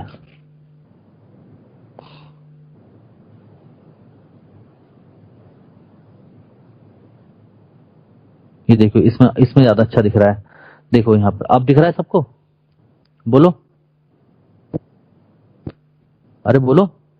ये एक्सिस देखो, नीचे की तरफ देखो एक्सिस वर्टिब्री है, दिख रही है। और एक्सेस वर्टिब्री का ये देखो, ये ओडोंटोइड पैच है पीछे की तरफ, देखो दिखाई दे रहा है, ये ओडोंटोइड पैच आ रहा है निकल के, डेंस जिसको बोलते हैं, डेंस, ठीक है। और ये एटलस वर्टिब्री में ये आपके ट्रांसवर्स लिगामेंट है, और ट्रांसवर्स लिगामेंट के अंदर ये जो है ये आर्टिकुलर सरफेस है। तो ये इस तरीके से चला गया, ऐसे ऐसे, और फिर ये स्कल की मूवमेंट हो गई रोटेटरी। एक बात समझ में आई? आगे से ठीक है, बस इससे ज्यादा तो नहीं पता लगेगा आप लोगों को, ठीक है, क्योंकि बाकी तो आप जब तक आपके पास बोन्स नहीं होंगी तब तक पता नहीं लगेगा, ठीक है। तो बस इतना ही पढ़ लो आप लोग, ठीक है। तो बताओ आज की क्लास आपको समझ में आई 100%? सही बताइएगा। Yes sir. अरे सब लोगों को आई ना? Yes sir. चलिए, तो नेक्स्ट क्लास में बेटा मैं नर्वस सिस्टम स्टार्ट करूंगा, न्यूरल कोऑर्डिनेशन वाला चैप्टर स्टार्ट करूंगा। तो बेटा ये सारा चैप्टर पूरा कंप्लीट कर लेना, आज ही पढ़ लेना। किसी को कोई भी डाउट है आप लोग टेलीग्राम पे डाल दो, टेलीग्राम पे नहीं तो मैं नेक्स्ट क्लास में आपको 10 मिनट का टाइम दूंगा पूछने का, किसी को कुछ पूछना है पूछ लेना, उसके बाद मैं क्लास स्टार्ट कर दूंगा, ठीक है। नेक्स्ट क्लास कब है? सैटरडे संडे या फिर? हाँ, नेक्स्ट क्लास आपकी संडे में रहेगी, नेक्स्ट क्लास आपकी संडे में रहेगी। संडे में टाइमिंग बताओ क्या रखें? 8 बजे की टाइमिंग रख दें, 8:30 की टाइमिंग रखते हैं, या 9 की टाइमिंग रखते हैं? कोई भी आपको कंफर्टेबल है। Sir yes sir. मेरे को सारी कंफर्टेबल है, 8, 8:30, 9 जो भी आपका हो मैं रख सकता हूँ। सर 8 से ही रख दो। 8:30 चलो, तो 8 से ही क्लास रख देते हैं संडे की, तो 8 से 10 क्लास हो गई आपकी, ठीक है। Okay sir. Okay sir. Okay sir. Okay okay sir. Okay बेटा, thank you. Smash the like button and also subscribe Mystery Notebook.